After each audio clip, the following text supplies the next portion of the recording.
The rain fell in sheets across the city, transforming the evening into a blur of neon reflections and foggy streetlights. Mia Bennett hunched beneath her threadbare umbrella, clutching her portfolio case against her chest to shield her precious artwork from the downpour. The train platform at Grand Central Station was crowded with commuters, all desperate to escape the deluge that had persisted for 3 straight days. Mia checked her watch again, 7:42 p.m. If she missed this train, she'd have to wait another hour, and she couldn't afford a taxi back to her small apartment in the outskirts. 5 years in New York City, and Mia was still struggling to make ends meet. At 32, she had once imagined herself as an established artist by now, not someone who painted commissioned portraits for wealthy clients during the day and waited tables at night. Tonight had been particularly crushing. The gallery owner she'd hoped would finally give her a chance had barely glanced at her portfolio before dismissing her work as derivative and lacking commercial appeal. Train 4728 to Westchester, now boarding on Platform 6, announced the metallic voice over the speakers. Mia hurried forward with the surge of people, her worn sneakers slipping slightly on the wet platform. She balanced her portfolio in one hand, umbrella in the other, as bodies pressed around her from all sides. The mass of humanity moved as one entity toward the train doors, and Mia felt herself being carried along with the tide. Through the crowd, she spotted a tall figure standing apart from the others, a man in an expensive charcoal suit, his back to her as he spoke urgently into his phone. There was something oddly familiar about the set of his shoulders, the way his dark hair curled slightly at the nape of his neck. "Yes, I'm boarding now," he was saying, his voice carrying a note of irritation. "The merger documents are ready. They won't back out. I've made sure of it." Mia's heart stuttered as recognition dawned. Could it be? After all these years? The crowd jostled her forward, bringing her closer to the man. She squinted through the rain, trying to get a better look at his profile. "Alex?" The name escaped her lips before she could stop herself, barely audible above the din of the station. The man turned slightly, and Mia caught a glimpse of his face, the sharp jawline, the intense dark eyes. It was him, Alexander Reed, her first love, the boy who had broken her heart 15 years ago when he left their small Midwestern town without a word, vanishing from her life as if he'd never existed. Now here he was, transformed into a polished businessman, as out of place in her current world as a diamond in coal. Before she could process this shocking reunion, the crowd surged again. A businessman with a massive suitcase knocked into Mia from behind, sending her stumbling forward. Her umbrella went flying, her portfolio case slipped from her fingers, and she collided directly with Alex's back. Acting on pure instinct, she reached out to steady herself, her arms encircling his waist in what looked to anyone watching like an intimate embrace. She felt him stiffen beneath her touch, his conversation halting mid-sentence. "What the—" Alex turned, his expression morphing from annoyance to shock as he found himself face to face with a woman he didn't seem to recognize. Mia immediately released him, her face burning with embarrassment. "I'm so sorry I was pushed. I didn't mean to—" "Elise?" Alex said, his voice tinged with disbelief. "Is that you?" Mia blinked in confusion. "No, My God, Elise, what happened to you?" Alex's eyes roamed over her bedraggled appearance, the faded jeans, the paint-stained jacket, the dripping hair now uncovered since she'd lost her umbrella. Before Mia could correct his mistake, another voice called out from behind them. "Mr. Reed, I've been looking everywhere for you." A harried-looking young man in a suit nearly identical to Alex's pushed through the crowd, clutching a leather briefcase. "The car is waiting, sir. We need to get to the meeting. The Tanaka representatives won't wait." Alex barely glanced at his assistant, his attention fixed on Mia. "Not now, Peterson." "But sir, the Japanese delegation—" "I said not now." The sharpness in Alex's voice made the assistant flinch. "Call them and tell them I've been delayed. Family emergency." "Family emergency?" Mia opened her mouth to protest, to correct the misunderstanding, but Alex was already bending down to retrieve her fallen portfolio. He flipped it open, and his eyes widened as he caught sight of the paintings inside. "You're still creating," he murmured, almost to himself. The train doors began to close. Commuters pushed past them, but Alex remained rooted to the spot, still staring at Mia with an expression she couldn't decipher. His assistant hovered anxiously nearby. "Sir, at least let me call the car to take you both wherever you need to go," the young man pleaded. Alex nodded absently, still not taking his eyes off Mia. "Do that, Peterson." Then, turning to Mia, he said in a softer voice, "We need to talk, Elise. I thought you were dead." "Dead?" Mia's confusion deepened. Who was this Elise, and why did Alex believe she was her? Before she could formulate a response, Alex had taken her elbow, guiding her away from the platform towards the main concourse of the station. "Alex, listen, I'm not—" Mia began. "Not here," he interrupted, his voice low and urgent. "There are too many eyes, too many ears. Wait until we're somewhere private." The intensity in his gaze silenced her protests. There was something in those dark eyes. Fear? Relief? She couldn't tell, but it sent a chill down her spine despite the warmth of his hand on her arm. Outside, a sleek black town car idled at the curb. Peterson opened the door, and Alex ushered Mia inside before sliding in beside her. The leather seats were buttery soft, the interior smelling of expensive cologne and new car. It was a world away from the crowded subway cars she usually rode in. "The penthouse," Alex instructed the driver before raising the privacy partition. When they were finally alone, Mia found her voice again. "Alex, I need to tell you something. I'm not—" "Shh." He placed a finger gently against her lips, the gesture so unexpected it rendered her speechless. "Not yet. The car might be bugged. Just play along until we're safe." Bugged? Safe? What kind of world did Alex live in now, where cars were bugged and safety was a concern? The Alexander Reed she had known had been a bright, ambitious boy with dreams of becoming an architect, not this paranoid businessman who spoke of danger in hushed tones. The car glided through the rain-slicked streets of Manhattan, the city lights blurring into streaks of color outside the tinted windows. Mia sat rigidly beside Alex, acutely aware of her damp clothes probably ruining the expensive upholstery. Her portfolio rested on her lap, a tangible reminder of the life she'd built, so different from whatever Alex now thought she was part of. After what seemed like an eternity, the car pulled into the underground garage of one of the most exclusive buildings in the city, the Obsidian, a towering spire of glass and steel that housed some of the wealthiest individuals in New York. The driver opened the door, and Alex guided Mia towards a private elevator, his hand resting lightly on the small of her back. "Mr. Reed, welcome back." The security guard nodded respectfully as they passed.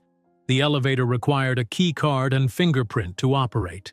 Alex supplied both, and the doors closed silently, whisking them upward. Mia watched the floor numbers climb, 10, 20, 30, 40, until they finally stopped at the top. Penthouse. The doors opened directly into a vast living space with floor-to-ceiling windows offering a panoramic view of the rain-drenched city below. The apartment was minimalist in design, all clean lines, neutral tones, and subtle lighting that highlighted carefully selected pieces of modern art adorning the walls. "Can I get you something to drink?" Alex asked, moving towards a well-stocked bar in one corner. "You look like you could use it." "Alex," Mia said firmly, setting her portfolio down and stepping away from him. "We need to clear something up. I'm not Elise. My name is Mia Bennett. We knew each other a long time ago in Oak Ridge. I think you've confused me with someone else." Alex froze, a crystal tumbler halfway to a bottle of amber liquid. He turned slowly, his expression unreadable. "Mia? From Oak Ridge High?" She nodded, relieved that he remembered. "Yes, we were friends." "Friends," he repeated, setting the glass down with a soft clink. A shadow crossed his face, quickly replaced by a polite mask. "Of course, Mia Bennett. I apologize for the confusion." The transformation was jarring. Gone was the intensity, the urgency that had characterized his behavior since their encounter. In its place was a cool detachment that made Mia feel like a stranger. "You look remarkably like someone I used to know," he continued, his voice now smooth and controlled. "The resemblance is uncanny." "Who's Elise?" Mia asked, unable to contain her curiosity. Alex's jaw tightened almost imperceptibly. "Someone from another life." He poured himself a drink, not offering her one again. "So, Mia Bennett from Oak Ridge. What brings you to New York?" The abrupt change of subject wasn't lost on Mia, but she decided not to push. "I'm an artist, or trying to be anyway." Alex's eyes flicked to her portfolio. "May I?" She nodded, and he crossed the room to where she'd placed it, opening it with a care that surprised her. He examined each painting meticulously, his expression softening as he took in her work. Portraits mainly, capturing the essence of her subjects with bold strokes and vibrant colors. "These are exceptional," he said finally, looking up at her with what appeared to be genuine admiration. "You've developed a unique style. There's an honesty in your brushwork, a vulnerability that's quite compelling." Coming from anyone else, Mia might have dismissed the praise as empty flattery. But Alex had always had an eye for art, even as a teenager. His assessment carried weight. "Thank you," she said quietly. "Unfortunately, gallery owners don't seem to share your opinion." "Their loss," Alex replied, closing the portfolio carefully. He studied her for a moment, his gaze calculating. "When did you move to New York?" 5 years ago, Mia answered, suddenly self-conscious under his scrutiny. She was acutely aware of her damp clothes, her messy hair, the smudge of paint she'd never quite managed to scrub off her left wrist. Standing in this immaculate penthouse, she felt like an intruder from another world. "And you've been trying to break into the art scene all this time?" There was something in his tone, not quite pity, but close enough to make her bristle. "I've been making a living," she said defensively. "I paint commissioned portraits. I teach art classes sometimes. She stopped herself before mentioning the waitressing job. Some pride, at least, she could maintain. Alex nodded, taking a sip of his drink. "It's a brutal industry. Talent isn't always enough." "No," Mia agreed. "Connections matter more. And I don't have those." A moment of silence stretched between them, filled with unspoken words and the ghost of their shared past. The rain continued to patter against the windows, a soothing backdrop to the tension in the room. "Well," Alex said finally, setting his empty glass down, "perhaps I can help with that." Mia stared at Alex, uncertain if she had heard him correctly. "You want to help me? Why?" Alex moved back toward the bar, refilling his glass. His posture was relaxed, but Mia sensed a tension in him that hadn't been there in the boy she'd known. "Consider it making amends for the rather awkward way I dragged you here." "That's generous," Mia said carefully, "but I don't need charity." A flicker of amusement crossed Alex's face. "Charity? No, Mia. I'm talking about an investment. I have connections in the art world that could be useful to you, and in return—" He paused, seeming to consider his next words carefully. "I'd like to commission a series of paintings." Mia raised an eyebrow. "What kind of paintings?" "Portraits," Alex replied. "Of me." The request seemed innocent enough, but something in his tone made Mia hesitate. "I don't understand. Why would you need multiple portraits?" Alex set his glass down and walked to the window, his back to her as he gazed out at the rain-soaked city. "I have homes in several cities, New York, London, Tokyo, Dubai. Each one could use an original piece." The casual way he listed his properties, as if owning homes across the globe was the most natural thing in the world, drove home just how far apart their lives had diverged since Oak Ridge. And the connections you mentioned? Mia asked. Alex turned back to face her. I'm on the board of the Whitney Museum. I know gallery owners, collectors, critics. One word from me, and doors will open for you. Mia's heart raced at the possibilities. After years of rejection, the thought of finally having her work seen by the right people was intoxicating. Yet she couldn't shake the feeling that there was something Alex wasn't telling her. What's the catch? She asked bluntly. A slow smile spread across Alex's face, transforming his features from merely handsome to devastating. It was the same smile that had made her heart skip beats in high school, now refined by years of practice and power. Perceptive as ever, Mia, he said. There is a small condition. While you're working on the portraits, I'd like you to pretend to be Elise in certain public situations. Mia blinked, trying to process this unexpected twist. You want me to impersonate someone? Who exactly is this woman, and why do you need me to pretend to be her? Alex's expression hardened slightly. Elise Montclair was my fiancée. She disappeared 2 years ago under circumstances that raised many questions. Questions I'd prefer not to keep answering. Was she found? Mia asked, a knot forming in her stomach. You said you thought I was dead. Officially, she's still missing, Alex replied, his voice carefully neutral. The police investigation is ongoing, but there have been no leads for months. Mia took a step back, suddenly wary. And you want me to pretend to be your missing, possibly dead fiancé? That's insane, Alex. It's probably illegal. Not exactly, Alex clarified quickly. I'm not asking you to assume her identity in any legal sense, just to accompany me to a few social events where people might mistake you for her. You wouldn't need to speak much, just be seen. Why? Mia demanded. What purpose would that serve? Alex hesitated, then sighed. There are those who believe I had something to do with Elise's disappearance. Business rivals, mostly, who'd like nothing more than to see me distracted by scandal, or better yet, criminal charges. If Elise were to suddenly return, having been away of her own volition, those rumors would be put to rest. Mia stared at him, trying to reconcile the boy she'd once known with this man who could calmly propose such a deception. Did you? She asked quietly. Have something to do with her disappearance? For a moment, raw pain flashed across Alex's face, so genuine that Mia immediately regretted her question. No, he answered, his voice low and fierce. I loved her. I still do. I would never harm her. The silence that followed was heavy with unspoken thoughts. Rain lashed against the windows, the storm outside intensifying to match the turbulence Mia felt within. I should go, she said finally, reaching for her portfolio. Wait. Alex moved toward her, stopping just short of touching her. Just think about it. I'm offering you a legitimate opportunity, Mia. The commission alone would be worth more than you'd make in a year of waiting tables. Mia's head snapped up. How did you...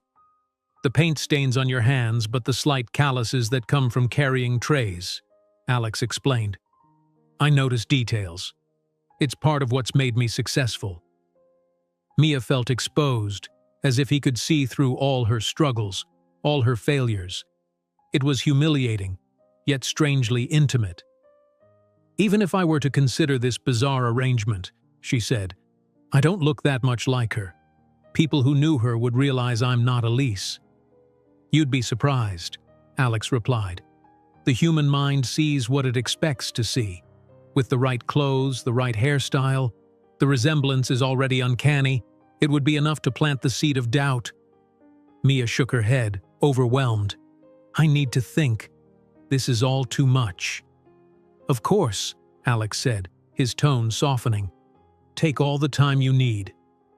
He pulled out a sleek business card and handed it to her. My private number. Call me when you've decided.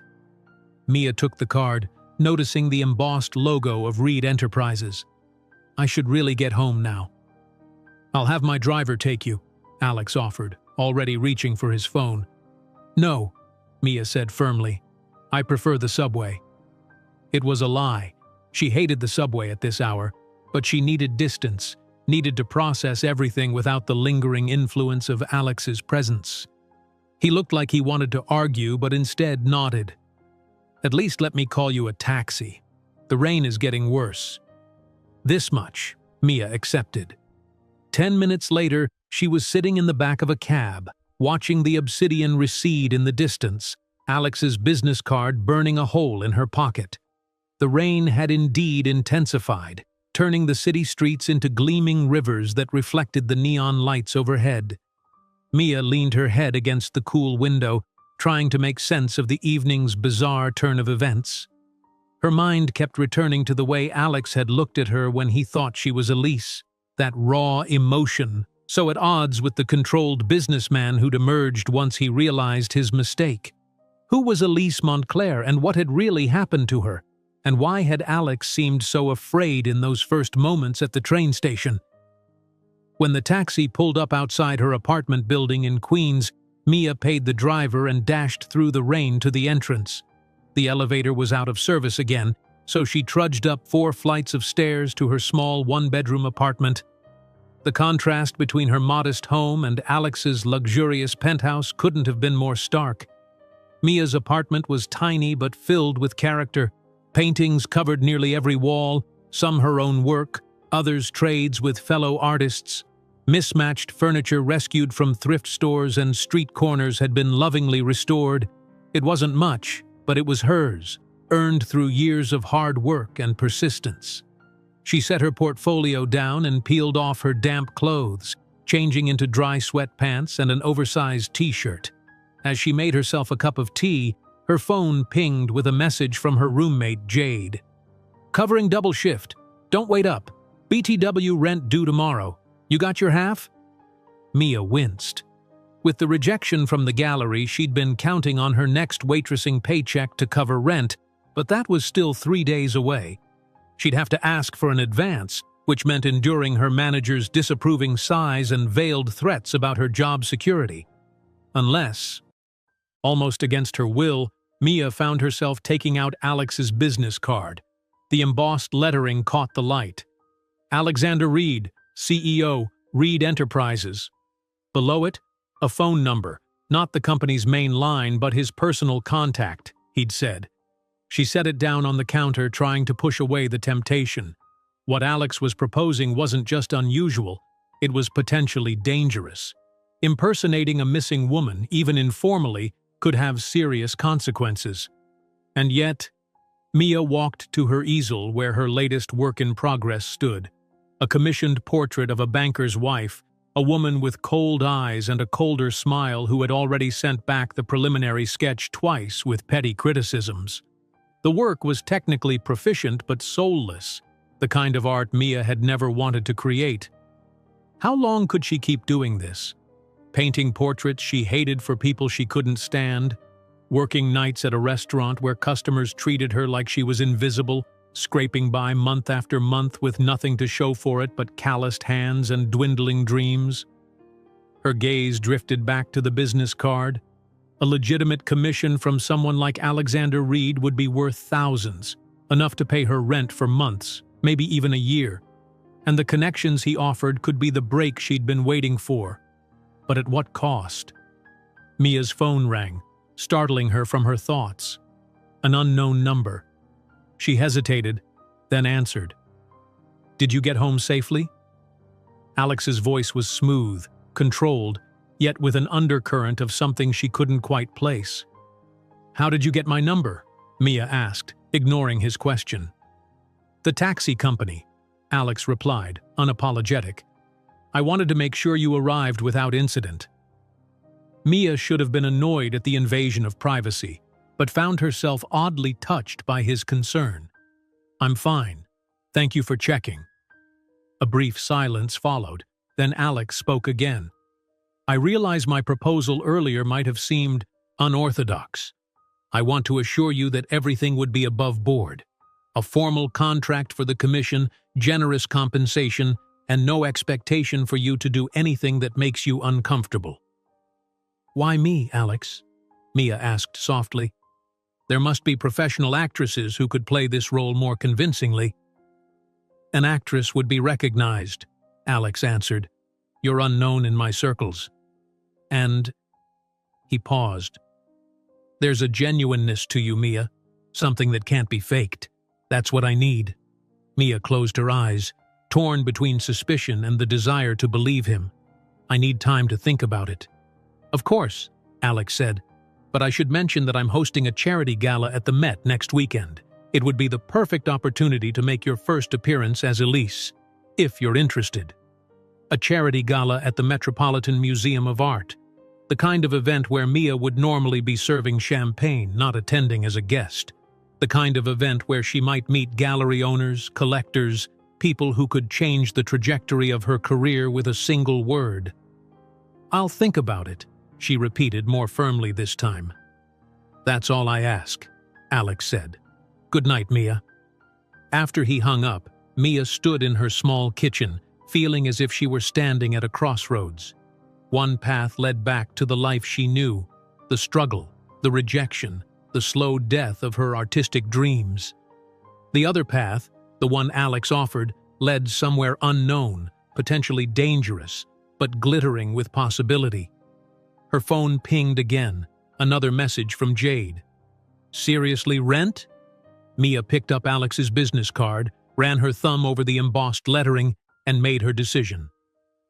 The next morning, Mia woke before her alarm, her mind already racing with thoughts of Alex's proposal. Sunlight streamed through her thin curtains, the storm having passed in the night, leaving behind a crisp, clear day that felt like a clean slate. Before she could second-guess herself, she reached for her phone and dialed the number on Alex's business card. He answered on the second ring. Mia. The way he said her name, not a question, but a statement of certainty, made her wonder if he'd been waiting for her call. I'll do it, she said, without preamble. The commission and the other arrangement, but I have conditions. I expected nothing less, Alex replied, and she could hear the smile in his voice. Name them. First, I want a formal contract for the artwork, separate from any agreement about me appearing as Elise. Second, I need half the commission fee up front. Mia paused, gathering her courage. And third, I want to know more about Elise. If I'm going to pretend to be her, even briefly, I need to understand who she was.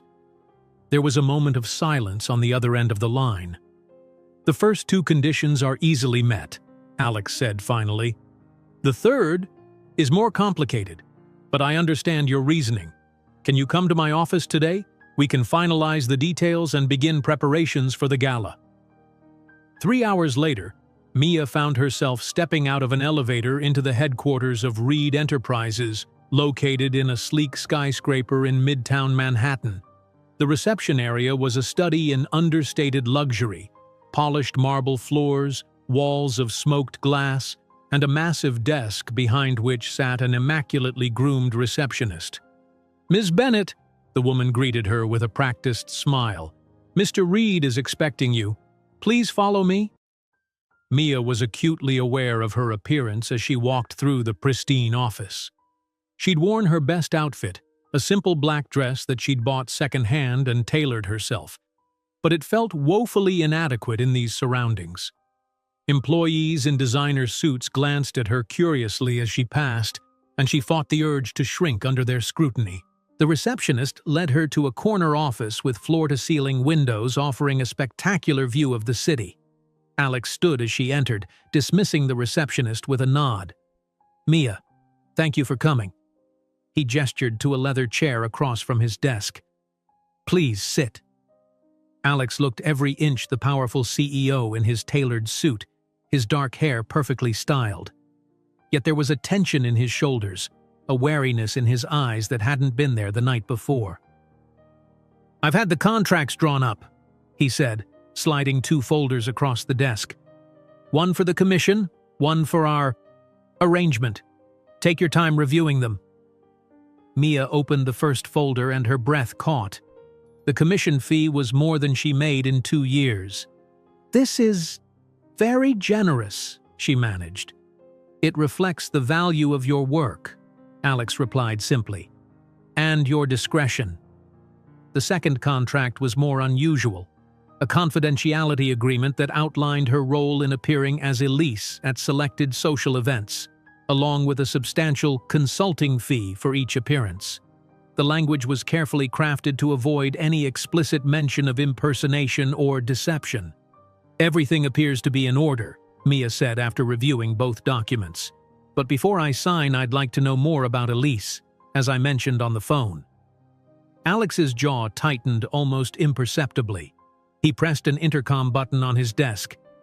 Peterson, bring in the Montclair file. His assistant appeared moments later with a thick folder, which he placed on the desk before quietly withdrawing. Alex opened it and removed a photograph, sliding it across to Mia. Mia's hand trembled slightly as she picked up the image. The resemblance was indeed striking. Elise Montclair had the same heart-shaped face, the same wide-set eyes, though hers were a deeper blue compared to Mia's hazel. Her hair was more polished, an expensive cut styled in loose waves rather than Mia's simple shoulder-length style. But the basic structure of their features was remarkably similar. She's beautiful, Mia said quietly. Yes, Alex agreed, his voice softening. Elise was the daughter of French diplomat Jean-Pierre Montclair. We met at a charity function in Paris 3 years ago. She was working for an international humanitarian organization at the time. She always had a passion for social causes. How did she disappear? Mia asked, still studying the photograph. Alex's expression darkened. We were supposed to meet for dinner in London. I was there for business. She'd been visiting friends in the countryside. She never arrived at the restaurant. Her car was found abandoned near Hyde Park, but there were no signs of struggle, no evidence of foul play. What do the police think happened? Officially, it's an ongoing missing persons case, Alex replied. Unofficially, there are theories ranging from voluntary disappearance to… He trailed off, unwilling to voice the darker possibilities. And what do you think happened? Mia pressed. Alex met her gaze directly, his dark eyes intense. I think someone took her. Someone who wanted to hurt me by taking the person I loved most. A chill ran through Mia. Why would anyone do that? I've made enemies, Mia. It's an inevitable consequence of success in my world. Not everyone appreciates my methods. There was a hardness to his voice now, a glimpse of the ruthlessness that had likely contributed to his rise to power.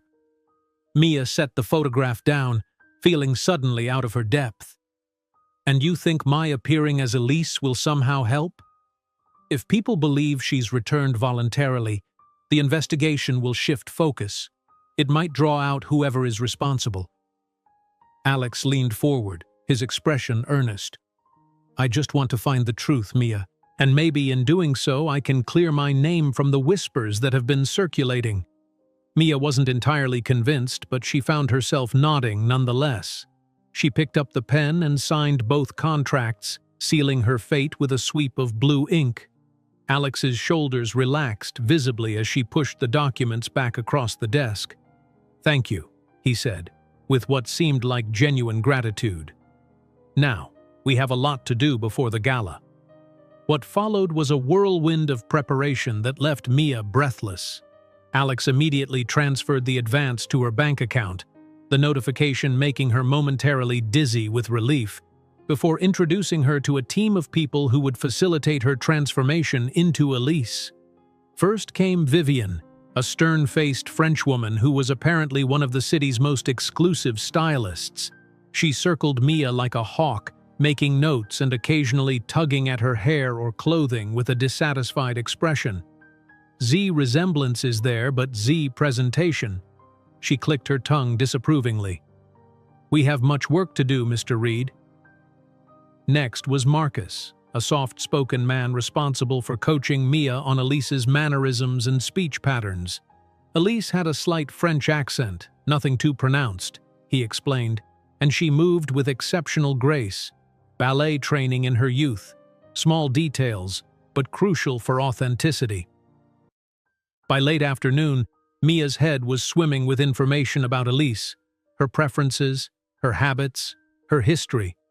She learned that Elise preferred champagne to wine, spoke 4 languages fluently, and always wore a specific perfume, chanson d'été, a rare fragrance created by a small perfumery in Grasse. "This is impossible," Mia finally said, collapsing into a chair in Alex's office where they'd reconvened. "I can't possibly learn all this by Saturday." "You don't need to become her," Alex reassured her. "Just channel enough of her essence to plant doubt. Remember, most people at the gala only met Elise briefly, if at all. The physical resemblance will do most of the work." Mia nodded, though she remained unconvinced. "What about people who knew her well? Friends? Family?" "Her father is in diplomatic isolation in a remote part of Africa. Her closest friends are abroad. The only person you need to worry about is my sister, Charlotte, who will be at the gala. But I've spoken with her. She understands the situation and will support our narrative." Mia raised an eyebrow. "Your sister knows about this deception?" "Charlotte knows that I've hired a look-alike to help draw out whoever was responsible for Elise's disappearance," Alex clarified. "She doesn't have all the details, but she trusts my judgment." Before Mia could respond, Peterson appeared at the door. "Sir, the car is ready to take Ms. Bennett to her fitting." The rest of the week passed in a blur of preparations. Mia moved through fittings for a couture gown, sessions with a hairstylist who transformed her simple cut into Elise's signature waves, and tutorials on everything from which fork to use at dinner to how to air-kiss socialites without actually making contact. Through it all, Alex remained a constant presence, observing, directing, occasionally stepping in to correct a detail about Elise that others had missed. His attention was both unnerving and oddly thrilling. More than once, Mia caught him looking at her with an expression that seemed to blur the lines between who she was and who she was pretending to be. She had little time for her regular life during this period. She called in sick to the restaurant, ignoring her manager's thinly veiled threats about job security. Jade was appeased by Mia's ability to not only pay her share of the rent, but cover the utilities as well, though she remained suspicious about the sudden windfall. "Did you rob a bank?" Jade asked one night, half-joking, as Mia practiced walking in the ridiculously expensive heels that had been selected for her gala appearance. "Art commission," Mia replied vaguely. "A big one." The night of the gala arrived with alarming speed. Mia stood in a luxurious hotel suite that Alex had arranged for her preparation, hardly recognizing her reflection in the full-length mirror. The woman staring back at her wore a midnight blue gown that flowed like water over her curves, the fabric catching the light with each movement. Her hair was styled in elegant waves, her makeup subtle but transformative, emphasizing the features she shared with Elise while minimizing the differences. Around her neck gleamed a sapphire pendant that Alex had delivered that morning, a piece that had belonged to Elise, the accompanying note explained. The weight of it against her skin was a constant reminder of the woman she was impersonating, a woman who might be dead, a woman whose life she was temporarily stepping into. A soft knock at the door announced the arrival of Alex. He entered, resplendent in a black tuxedo, and stopped short when he saw her. "My God," he whispered, a complex mixture of emotions crossing his face. "The resemblance is uncanny," Mia supplied, trying to lighten the suddenly charged atmosphere. Alex composed himself quickly. "You look beautiful," he said, his voice carefully controlled. "Are you ready?" Mia took a deep breath, fighting the urge to run back to her simple life in Queens. "As ready as I'll ever be." The ride to the Metropolitan Museum of Art was silent, tension building with each passing block. Mia's mind raced with all the ways this deception could go wrong, all the potential consequences she hadn't fully considered when she signed those contracts. "Remember," Alex said as the car pulled up to the museum's illuminated entrance where photographers and attendees milled about, "you're not claiming to be Elise. If anyone asks directly, you'll simply say you're not comfortable discussing the past. Most people will be too polite to press further." Mia nodded, her throat too dry for words. Alex squeezed her hand reassuringly before stepping out of the car. Camera flashes immediately erupted as he rounded the vehicle to open her door. The moment Mia emerged, a hush fell over the nearest group of attendees. She heard gasps, saw wide eyes and hands covering mouths in shock. A photographer dropped his camera. Someone whispered, "Elise?" loud enough to carry. Alex's hand found the small of her back, steadying her as she navigated the steps in her unfamiliar heels. "Smile," he murmured close to her ear. "You're doing wonderfully." Mia forced her lips into what she hoped was a convincing smile, desperately trying to channel the confident poise that everyone had told her was Elise's signature trait. As they approached the entrance, a woman in a striking red gown broke away from a group and hurried toward them, her expression a mixture of shock and calculation. "Alex?" the woman said, air-kissing his cheek before turning her piercing gaze on Mia. "And this must be your new friend I've heard so much about." "Charlotte," Alex greeted her with a warmth that didn't quite reach his eyes. "Yes, this is Mia Bennett. Mia, my sister, Charlotte Reed." Charlotte's perfectly sculpted eyebrows rose slightly at the use of Mia's real name, but she recovered quickly. "Charmed," she said, taking Mia's hand. "Truly, the resemblance is remarkable." Before Mia could respond, a murmur swept through the crowd behind them. She turned to see a man pushing his way forward, his face contorted with shock and something that looked almost like fear. "Impossible," the man gasped, staring at Mia as if he'd seen a ghost. "Elise?" Mia froze as the man approached, his face ashen as if he truly were seeing a ghost.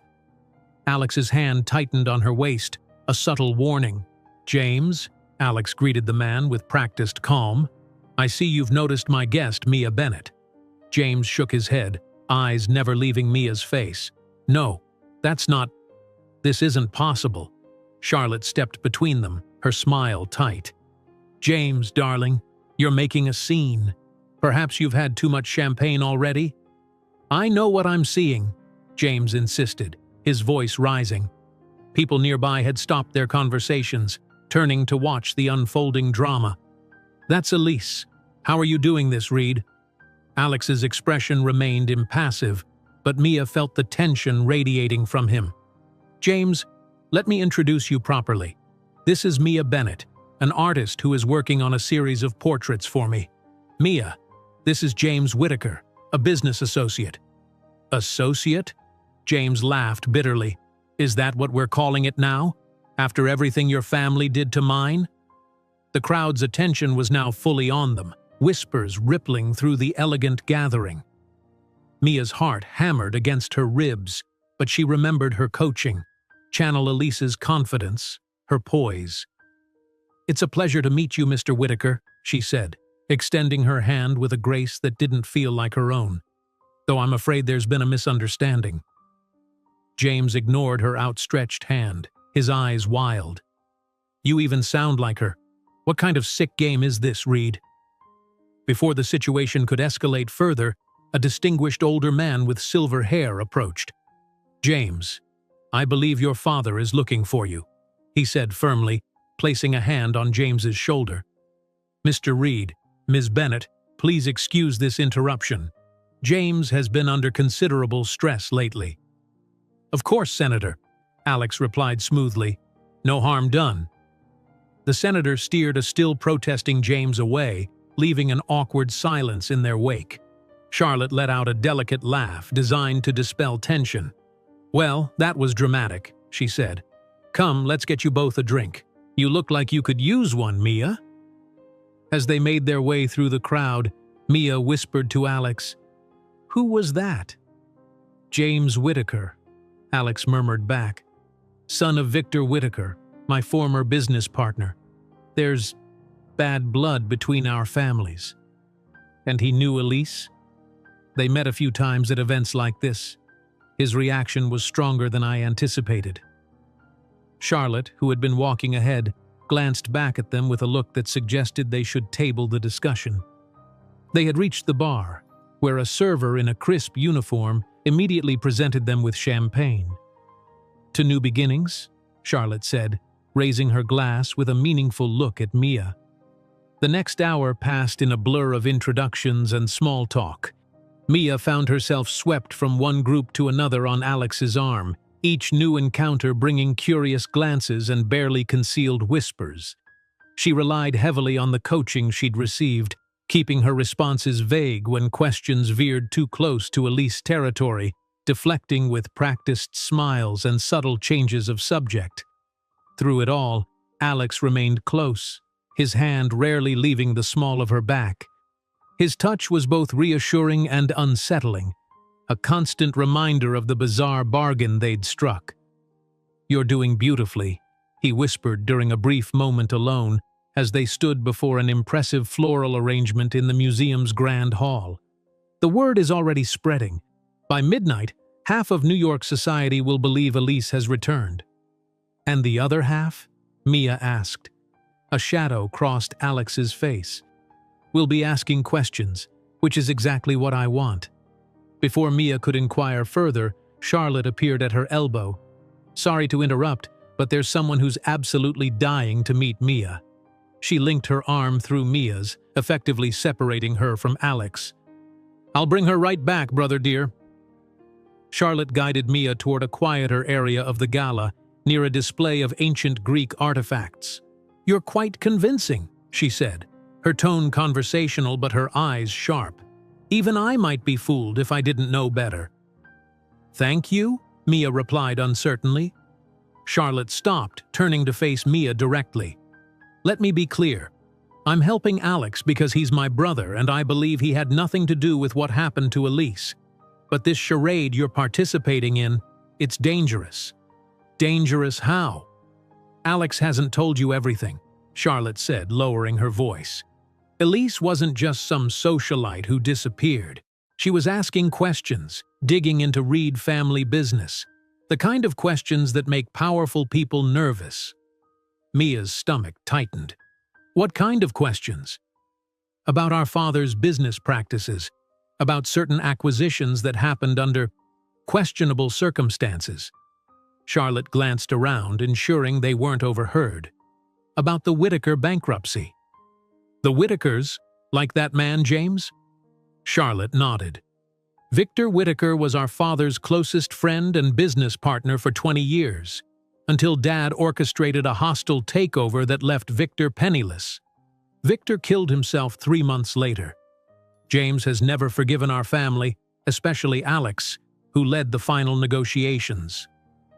Mia tried to reconcile this information with the Alex she thought she knew, both the boy from her past and the man who had offered her this strange opportunity.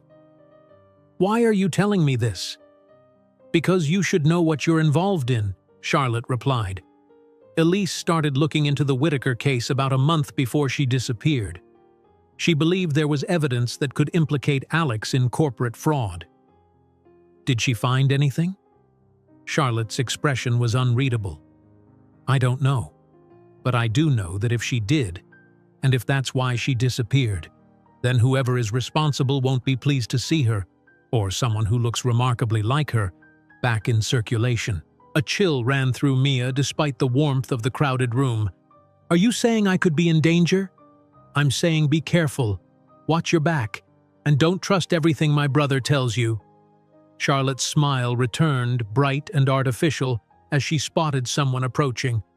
"Eleanor, how lovely to see you."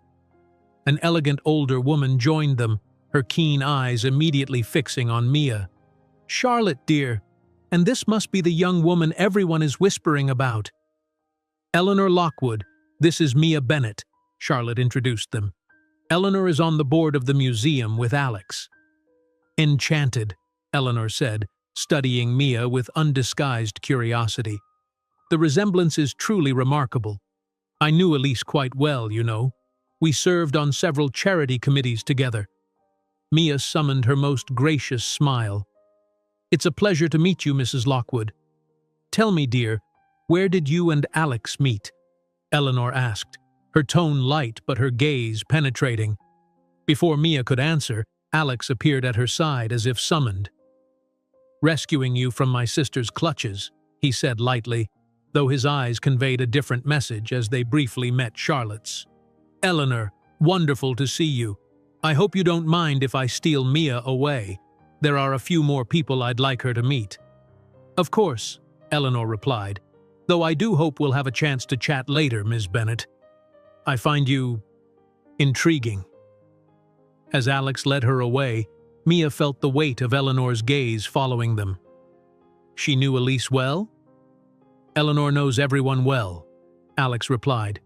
"She's one of the city's premier gossips. Whatever you told her would be disseminated to half of Manhattan by breakfast tomorrow." "Charlotte said Elise was investigating your family's business practices before she disappeared," Mia said quietly. "Specifically something about the Whitakers." Alex's step faltered almost imperceptibly. "My sister talks too much."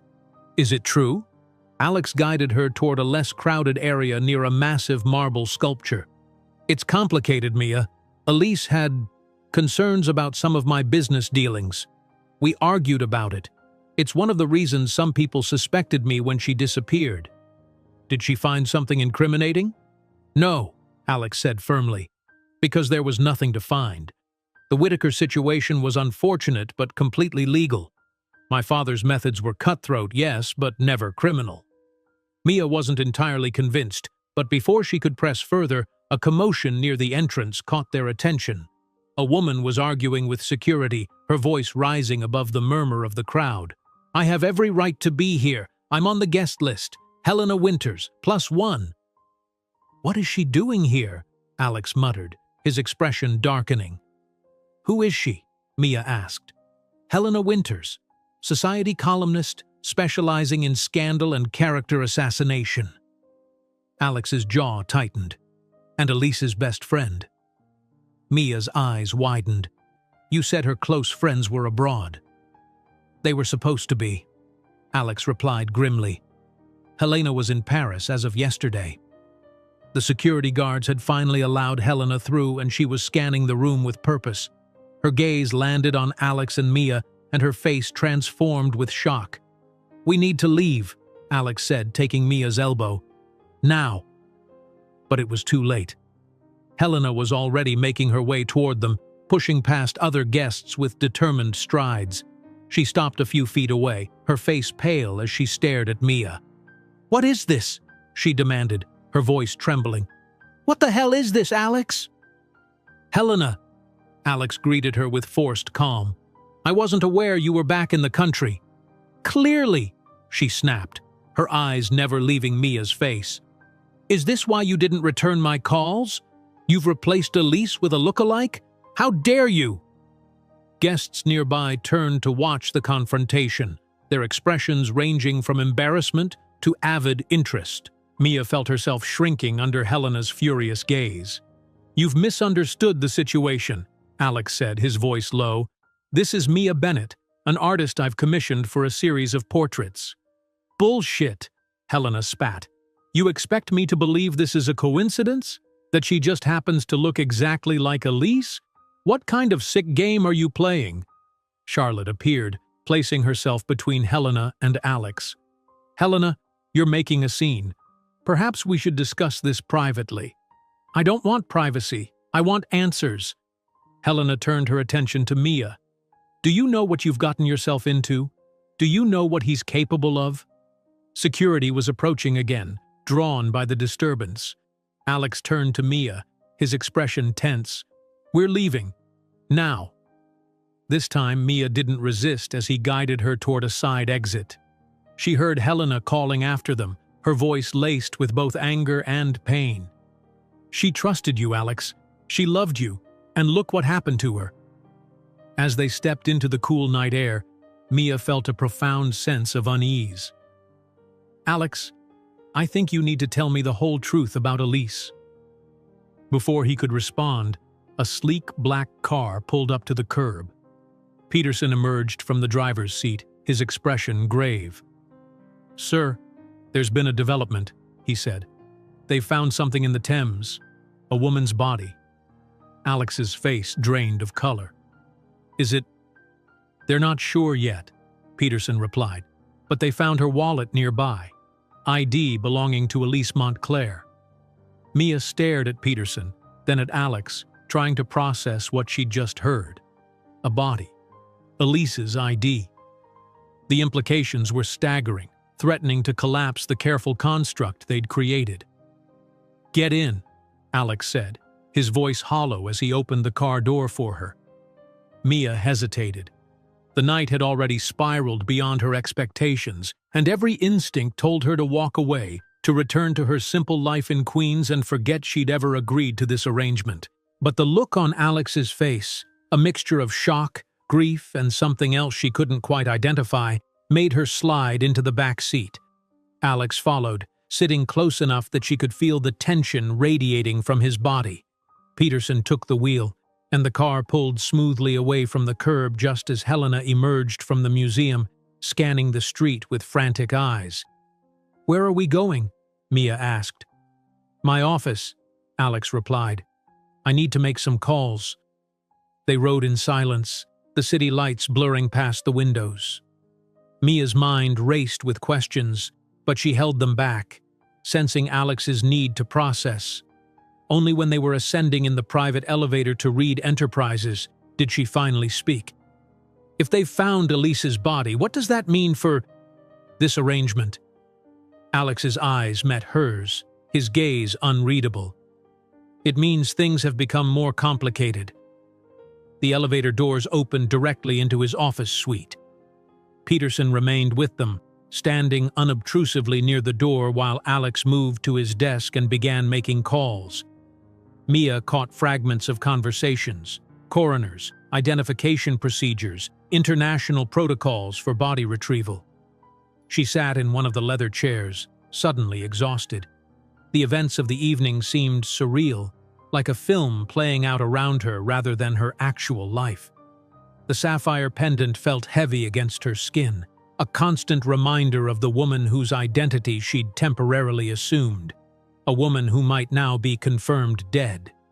After what seemed like hours, Alex hung up his final call and turned to her. "The situation is still unclear. The body was discovered by a tour boat near Tower Bridge, badly decomposed. The ID was found in a purse nearby, not on the body itself. They can't make a positive identification without dental records or DNA, which will take time." "So it might not be her?" Mia asked. "It's possible," Alex conceded. "The timing is suspicious. Just as we begin to create public doubt about Elise's disappearance, a body surfaces with her identification." Mia frowned. "You think it's connected to our charade at the gala?" "I think very little happens by coincidence in my world, Mia." Alex rubbed his temples, a rare display of vulnerability. "Someone wants to ensure Elise stays missing, or is presumed dead." "The same someone who you think took her in the first place?" Alex nodded slowly. "Perhaps." Mia stood, pacing the spacious office. "Alex, I need the whole truth. Who would want to hurt Elise, and why? What was she really investigating?" Alex exchanged a glance with Peterson, who gave a subtle nod before excusing himself from the room. Once they were alone, Alex sighed deeply. "Elise wasn't just investigating my family's business practices," he began. "She was investigating a specific project, a development deal in Southeast Asia that would have been worth billions. She believed there were irregularities in how the land was acquired." "What kind of irregularities?" "Allegations of local officials being bribed, environmental regulations circumvented, indigenous communities displaced." Alex's voice was clinical, detached. "Standard operating procedure in that part of the world, unfortunately, but not something that would play well in the Western press." "Did you know about these practices?" Mia asked quietly. Alex met her gaze unflinchingly. "I authorized them." Mia felt a coldness settle in her stomach. The Alex she'd once known, the idealistic boy with dreams of creating beautiful, sustainable architecture, seemed very far away from the man before her. "Elise discovered documentation," Alex continued. "Emails, payment records, agreements with local officials. She confronted me, threatened to take it public. We argued, and she left for London the next day. That was the last time I saw her. You think someone in your company silenced her to protect the deal? Or someone working for our partners overseas?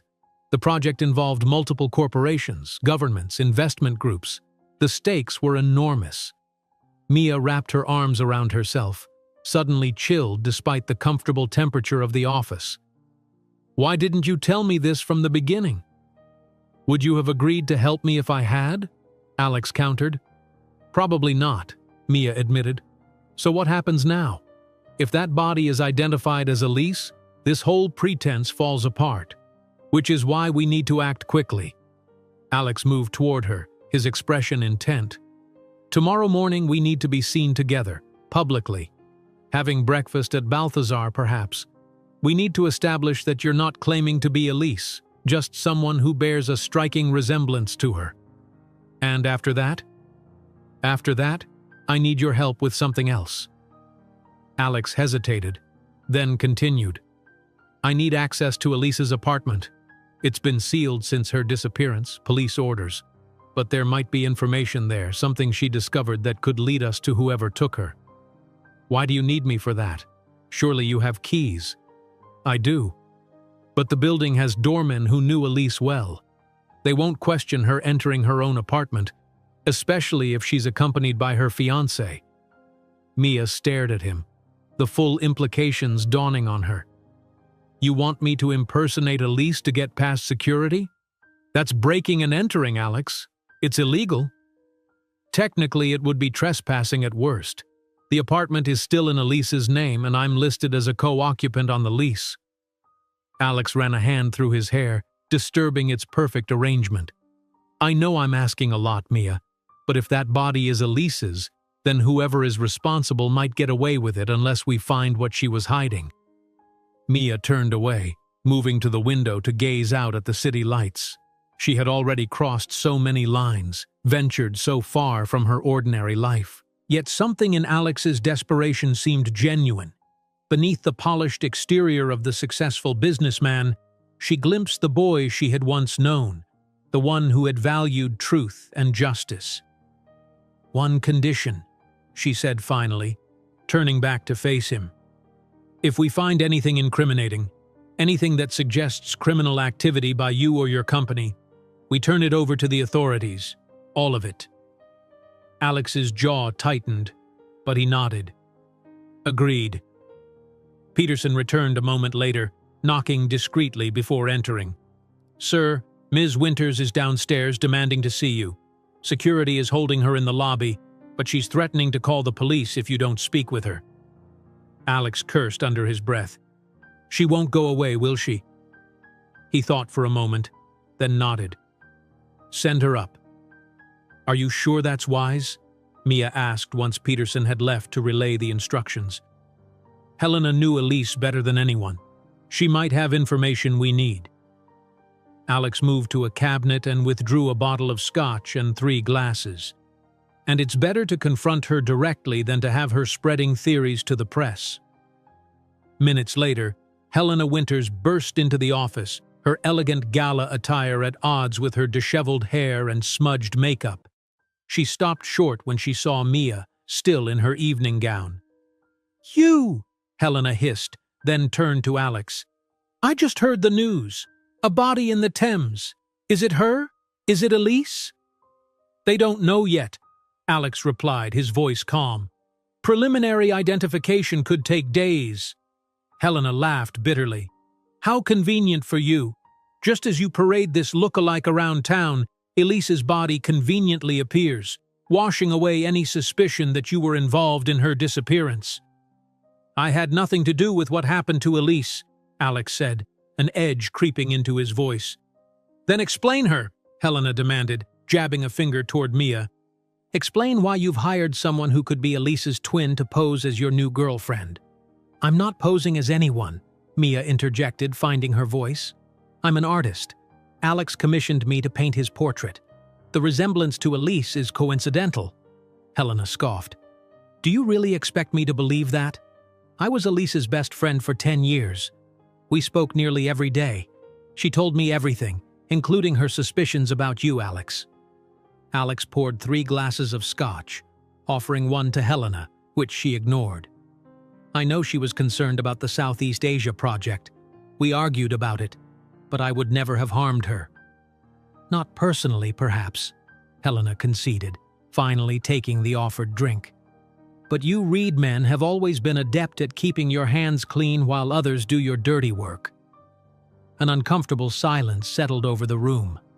Mia watched the interplay between Alex and Helena, sensing layers of history and tension beneath their exchange. "Why are you really here, Helena?" Alex asked eventually. "Besides accusing me of murder." Helena downed her scotch in one swallow, grimacing at the burn. "I want to know what she found. Before she disappeared, Elise told me she had evidence, something concrete that implicated not just your company but others, something bigger than the land deal." "She never shared the details with me," Alex said. "Liar," Helena spat. "She was going to confront you with it that weekend in London. She had it with her." Mia's attention sharpened. "Had what with her?" Helena turned to Mia, studying her as if truly seeing her for the first time. "A flash drive, with documents, emails, financial records. She kept it on her at all times in a locket she always wore." Alex frowned. "The silver one? With the engraving?" "Yes. It wasn't just jewelry. It opened up. The drive was hidden inside." Helena's eyes narrowed. "You didn't know that, did you?" "No," Alex admitted. "She told me it was a family heirloom." Helena laughed without humor. "That was Elise, hiding secrets in plain sight." She set her empty glass down with deliberate care. If that body is hers, the locket might still be with her personal effects, unless, of course, whoever took it knows exactly what it contained.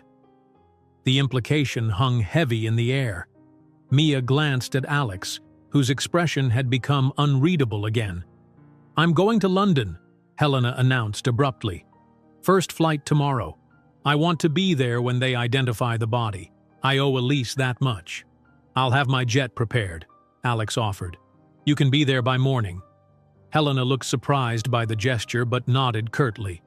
"Fine, but don't think this makes us allies, Reed. I still don't trust you, or your new pet project." She glanced dismissively at Mia before heading for the door. At the threshold, she paused, looking back at them. "If that body is Elise's, and if I find even a shred of evidence linking you to her death, I will burn your entire empire to the ground. That's a promise." After she left, Mia released a breath she hadn't realized she was holding. "She's terrifying." "And determined," Alex agreed, "which makes our timeline even more pressing. We need to get into Elise's apartment before Helena returns from London. And if the body is identified as Elise's..." Alex's expression turned grim. "Then we're no longer looking for a missing woman. We're looking for a murderer." Morning brought a fresh wave of anxiety as Mia sat across from Alex at a prime table in Balthazar. The legendary Soho restaurant buzzed with New York's elite enjoying their breakfast, many of whom had been at the gala the previous night. Their curious glances were not lost on Mia, who picked at her barely touched eggs Benedict. "Try to eat something," Alex encouraged quietly. "And smile occasionally. We're supposed to be enjoying each other's company." Mia forced a small smile, taking a sip of her cappuccino. She'd spent the night in the hotel suite Alex had arranged, sleep eluding her as she replayed the events of the gala and Alex's revelations about Elise's investigation. The morning papers had already picked up the story of her appearance at the gala, with one society columnist noting the uncanny resemblance to the still-missing Elise Montclair. "Have you heard anything from London?" she asked, keeping her voice low. Alex shook his head slightly. "Nothing definitive yet. Helena's plane landed an hour ago. She'll be at the morgue by now." The thought sent a chill through Mia. A woman who might look remarkably like her was lying on a cold slab in London, waiting to be identified. It felt surreal, macabre. "There's Senator Lockwood," Alex noted, nodding toward an older man being seated across the restaurant. "Eleanor's husband. Don't look directly, but he's watching us." Mia casually adjusted her posture, angling herself away from the senator's line of sight. "Does everyone in your world spy on each other over breakfast?" A hint of a genuine smile touched Alex's lips. "Information is currency, Mia, more valuable than money in many cases. Is that why Elise was so dangerous to you? Because of the information she had?" The smile vanished. "Elise wasn't dangerous to me. She was dangerous to certain interests that intersected with mine. There's a difference." "A convenient one," Mia observed. Before Alex could respond, a waiter approached with fresh coffee. When he'd gone, Alex leaned forward. "We've been seen by enough people. Are you ready for the next phase?" Mia nodded, though her stomach twisted with apprehension. Breaking into Elise's apartment, even if Alex technically had a right to be there, felt like crossing a line she couldn't uncross. They took Alex's private car to an elegant pre-war building on the Upper East Side. The limestone facade spoke of old money and discretion, with a uniformed doorman guarding the entrance. Mia's pulse quickened as they approached. She was wearing another outfit selected from Elise's wardrobe, a simple but expensive sheath dress in deep burgundy, paired with a camel coat that Vivian had assured her was one of Elise's favorites. "Remember," Alex murmured as they neared the entrance, "confidence is key. You're not doing anything wrong. This is your home." The doorman straightened as they approached, his eyes widening slightly as he caught sight of Mia. "Ms. Montclair," he said, his professional demeanor slipping momentarily. We hadn't been informed you were returning." "Hello, Thomas," Alex interjected smoothly. "We're just stopping by to pick up a few things." Thomas nodded, still staring at Mia with barely concealed shock. "Of course, Mr. Reed. Shall I announce you upstairs?" "No need," Alex replied. "We won't be long." In the elevator, Mia released a breath she hadn't realized she was holding. "He recognized me. He thought I was her. Thomas has been the morning doorman here for 15 years. He prides himself on knowing every resident." Alex inserted a key into the elevator panel, turning it to access the penthouse level. So far, so good. The elevator opened directly into a spacious foyer. Alex disabled the alarm system with a code, then led Mia into what was clearly Elise's home. The apartment was stunning. High ceilings, herringbone floors, walls painted in soft neutrals that showcased an impressive collection of contemporary art. It was elegant, yet comfortable, reflecting a refined aesthetic that Mia immediately envied. "It's been kept exactly as it was," Alex explained, moving through the space with familiar ease. "The police investigated initially but found nothing suspicious. After that, I insisted nothing be disturbed." Mia wandered into the living room, taking in the details. Fresh flowers still sat in vases, now dried and brittle. Books remained stacked on the coffee table, a bookmark still protruding from one. It was as if Elise had just stepped out momentarily, expected to return at any moment. "Where do we start?" Mia asked, feeling like an intruder despite Alex's assurances. "Her office. If she was compiling evidence, that's where we'll find it." The office was a sunny corner room with built-in bookshelves and a sleek desk overlooking the park. Here, too, everything was meticulously organized. Files arranged by category, books alphabetized, pens aligned in a ceramic holder. She was very systematic, Mia observed. "Elise believed in order," Alex replied, a hint of fondness in his voice. "She used to say that clarity of space led to clarity of thought." Mia began examining the bookshelves while Alex logged into Elise's computer. The books ranged from literary classics to dense tomes on international finance and corporate law. One section was dedicated to humanitarian causes, climate change, refugee crises, corporate accountability. "Her password still works," Alex murmured, brow furrowed as he navigated through files. "But there's nothing here about the Southeast Asia project.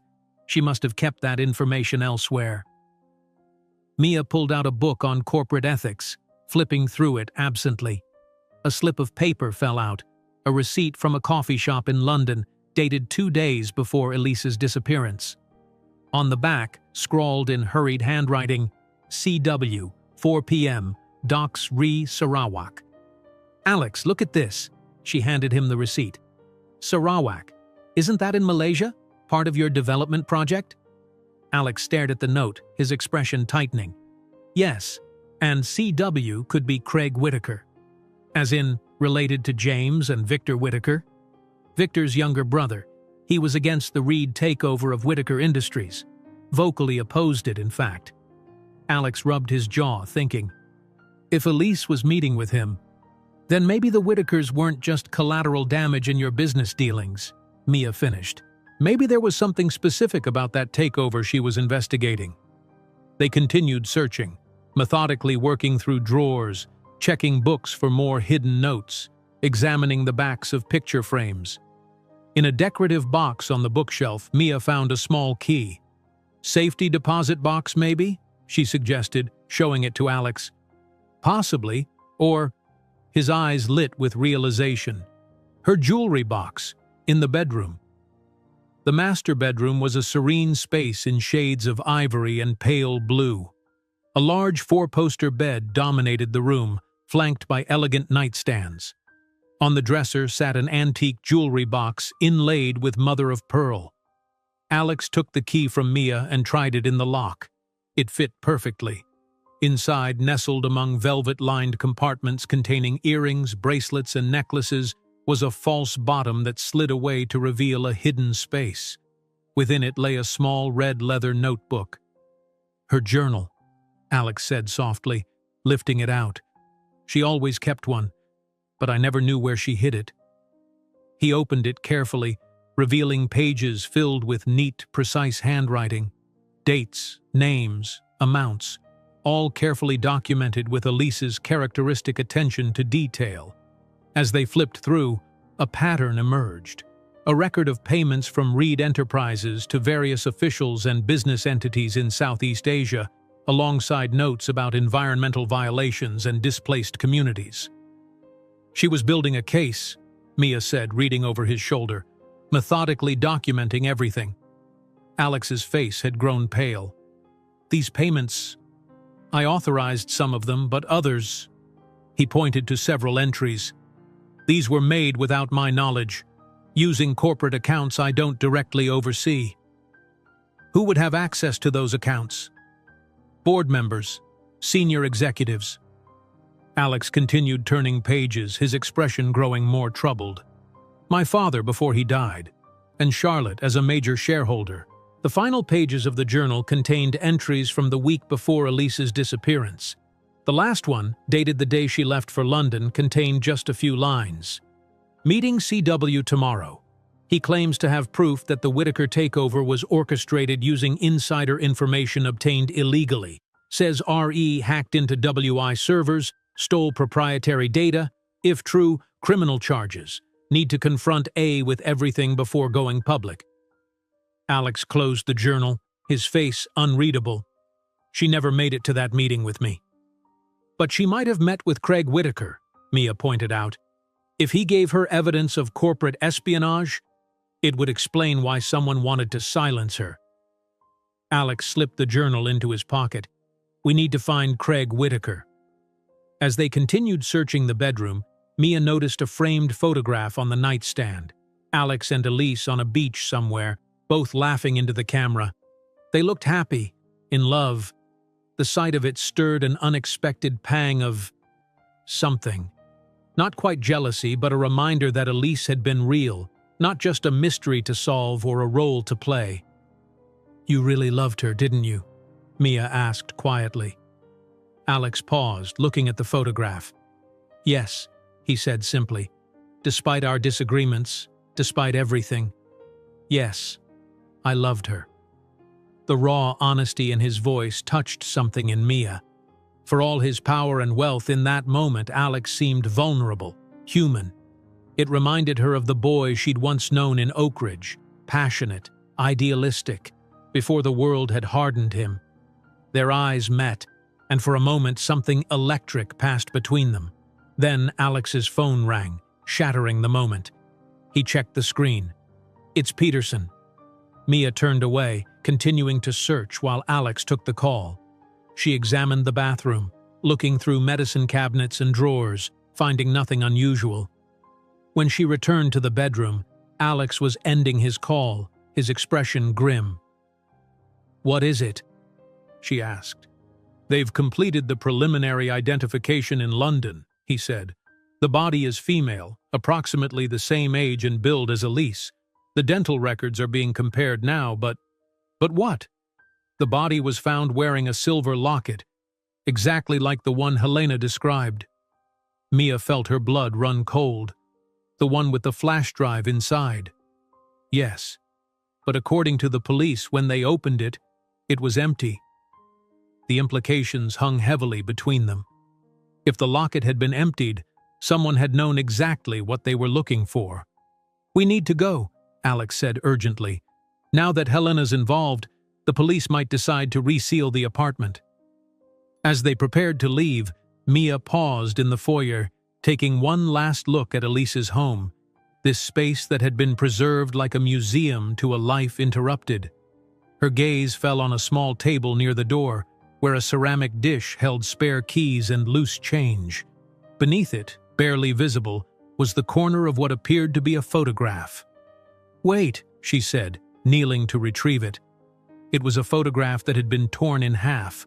The visible portion showed a coastal scene, rugged cliffs overlooking a turbulent sea. On the back, in the same handwriting as the journal, was written, "Insurance, if anything happens to me." "Alex, look at this." He took the photograph, studying it intently. "I don't recognize this place. It says insurance. Could she have hidden a backup of whatever was on that flash drive?" Alex's eyes widened with realization. Elise had a cottage on the Cornwall coast in England. It belonged to her mother's family. "We spent a weekend there once." He turned the photograph over again. "This could be it. If she hid backup evidence there, then we need to get to Cornwall before anyone else realizes its significance." Alex pulled out his phone. "I'll make arrangements. We can be there by tomorrow morning." As they left the apartment, Mia couldn't shake the feeling that they were being watched. In the elevator, she glanced at Alex. "What if we're not the only ones looking for this evidence? What if whoever took the flash drive from the locket knows about the cottage too?" Alex's jaw tightened. "Then we'd better hope we get there first." In the lobby, Thomas the doorman nodded respectfully as they passed. But as they stepped outside, Mia noticed a man across the street, partially concealed behind a newspaper. When he lowered it briefly, she caught a glimpse of his face, James Whitaker, watching them with undisguised hostility. "Alex," she murmured, nudging him. "We've got company." By the time Alex turned to look, James had disappeared into the crowd of pedestrians. But the message was clear. They weren't the only ones tracking Elise's final movements, and the race to uncover the truth had just become more dangerous. The private jet cut through clouds as it descended toward Newquay Airport in Cornwall. Mia gazed out the window at the patchwork of green fields and rugged coastline below, still struggling to process how quickly her life had transformed. Less than a week ago, she had been a struggling artist worrying about making rent. Now she was flying to England on a billionaire's private jet, chasing clues about a missing woman she was impersonating. Alex sat across from her, reviewing Elise's journal for what must have been the 10th time since they'd found it. Dark circles under his eyes betrayed his lack of sleep, his usual immaculate appearance slightly rumpled after the overnight flight. "Any new insights?" Mia asked, breaking the comfortable silence that had settled between them. Alex closed the journal with a sigh. "Nothing definitive, but I'm increasingly convinced that someone within Reed Enterprises was operating without my knowledge. These payments to officials in Sarawak, they're from accounts I rarely monitor." "Could it be Charlotte?" His expression tightened. "I don't want to believe my sister would be involved in anything illegal, but she's always been ambitious, more like our father than I am in many ways." "And your father? What was he like?" "Ruthless," Alex replied without hesitation. "Brilliant. but utterly without scruple when it came to business. He believed the ends always justified the means. He stared out the window, his profile sharp against the morning light. I spent most of my career trying to prove I could be successful without employing his methods. But you authorized some of those payments in Elise's journal, Mia pointed out gently. Alex met her gaze directly. Yes, I did. Business in that part of the world operates differently. Certain facilitation payments are expected. I told myself it was just cultural differences, not corruption. His laugh was hollow. Elise saw through that rationalization immediately. The captain's voice came over the intercom, announcing their final descent. As the plane banked for its approach, Mia found herself studying Alex. Despite everything she'd learned about his business practices, she couldn't quite reconcile the image of a corrupt corporate titan with the man beside her, a man who seemed genuinely devastated by Elise's disappearance, who was risking his reputation to uncover the truth. After landing, they were met by a sleek Range Rover that Peterson had arranged. Alex took the wheel, navigating the narrow country roads with surprising ease. "I thought billionaires didn't drive themselves," Mia commented as they wound through a particularly picturesque village. The ghost of a smile touched Alex's lips. "Only in the city. Out here." He gestured to the rolling hills and ancient stone walls. "This is where I feel most like myself." They drove in companionable silence for a while, the scenery growing wilder as they approached the coast. Eventually, Alex turned onto a nearly invisible track that wound through a copse of wind-bent trees. As they emerged, Mia caught her breath at the sight before them. Perched on a cliff overlooking the churning Atlantic stood a stone cottage that seemed to grow organically from the landscape. Weathered gray walls, a slate roof patched with moss, and windows that glinted in the midday sun. It was like something from a fairy tale. "It's beautiful," Mia whispered as Alex parked beside the cottage. "Elise loved it here," he said, his voice softening with memory. "She said it was the only place where the world couldn't find her." Inside, the cottage was surprisingly spacious, with exposed beams, whitewashed walls, and comfortable furniture that invited relaxation. It had clearly been uninhabited for months, a fine layer of dust covering every surface, yet it retained a sense of warmth and personality that spoke of Elise's touch. "Where do we start?" Mia asked, setting down her small overnight bag. If Elise hid something here, it would be somewhere significant to her, but not obvious to others. Alex moved through the space with the familiarity of someone who had visited before, but the carefulness of someone who respected that this had been Elise's sanctuary, not his. They began a methodical search, checking bookshelves, examining loose floorboards, looking behind picture frames. In the small study, Mia found a collection of old leather-bound books that seemed out of place among Elise's more modern collection. "These look valuable," she called to Alex, who was searching the bedroom. He joined her, examining the volumes. They belonged to her grandfather. He was a rare book collector. Mia carefully removed one from the shelf, a first edition of Wuthering Heights. As she opened it, something fluttered to the floor, a pressed flower, long dried but still intact. "She loved doing that," Alex said, a note of tender recollection in his voice. "Pressing flowers in books to mark special memories." Mia continued examining the books, finding more pressed flowers, each seemingly placed with purpose. But it was in a volume of Tennyson's poetry that she found something different. A small brass key taped to an inside page, beside a pressed forget-me-not. "Alex, look at this." He took the key, turning it over in his fingers. "Too small for a door. Safety deposit box, maybe? Or a locked drawer?" Mia suggested, glancing around the study. Her eyes settled on an antique writing desk in the corner. "Like that one, perhaps?" The desk was beautiful, mahogany with inlaid leather on its surface, clearly an heirloom piece. Alex tried the key in the central drawer, but it didn't fit. They continued trying various locks until Mia noticed a nearly invisible keyhole on the side of the desk, partially concealed by decorative carving. "Try here," she said. The key slid in perfectly, and when Alex turned it, a hidden compartment sprang open at the back of the desk. Inside lay a sealed envelope and a small silver USB drive. "She did leave insurance," Alex murmured, carefully removing the items. The envelope contained a handwritten letter addressed simply, "To whom it may concern." Alex unfolded it, holding it so Mia could read alongside him.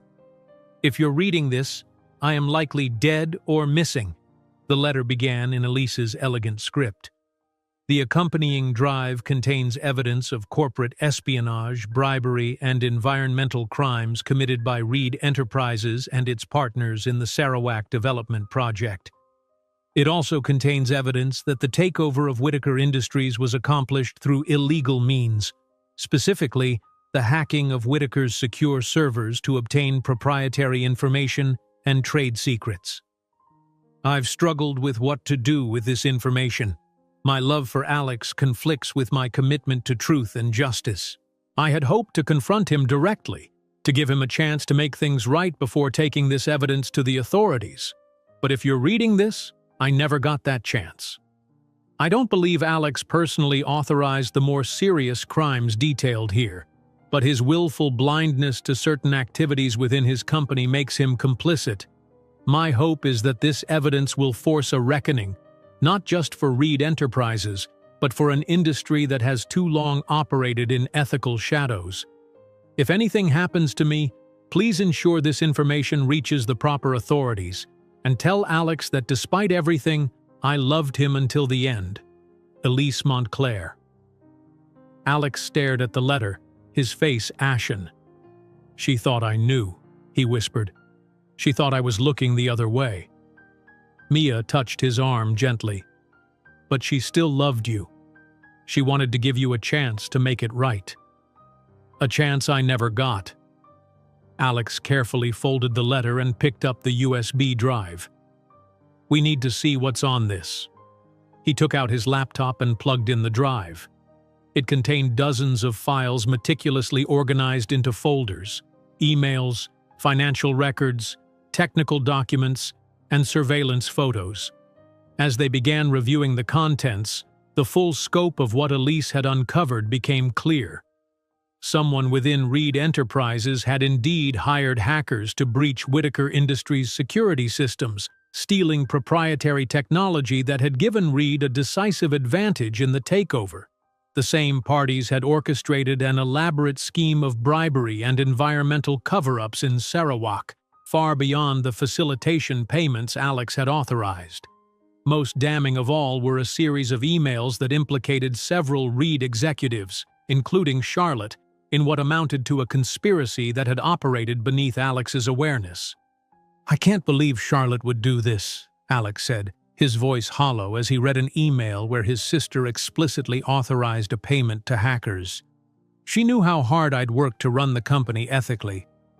"Maybe she thought she was protecting you," Mia suggested, "doing the necessary things so you could keep your hands clean." Before Alex could respond, a noise outside caught their attention, the crunch of tires on gravel. They moved to the window to see a black SUV pulling up beside their Range Rover. "Were you expecting someone?" Mia asked, tension coiling in her stomach. "No," Alex replied grimly. "No one knows we're here except Peterson." Two men emerged from the SUV, their purposeful movements setting off alarm bells in Mia's mind. One was tall and lean, moving with military precision.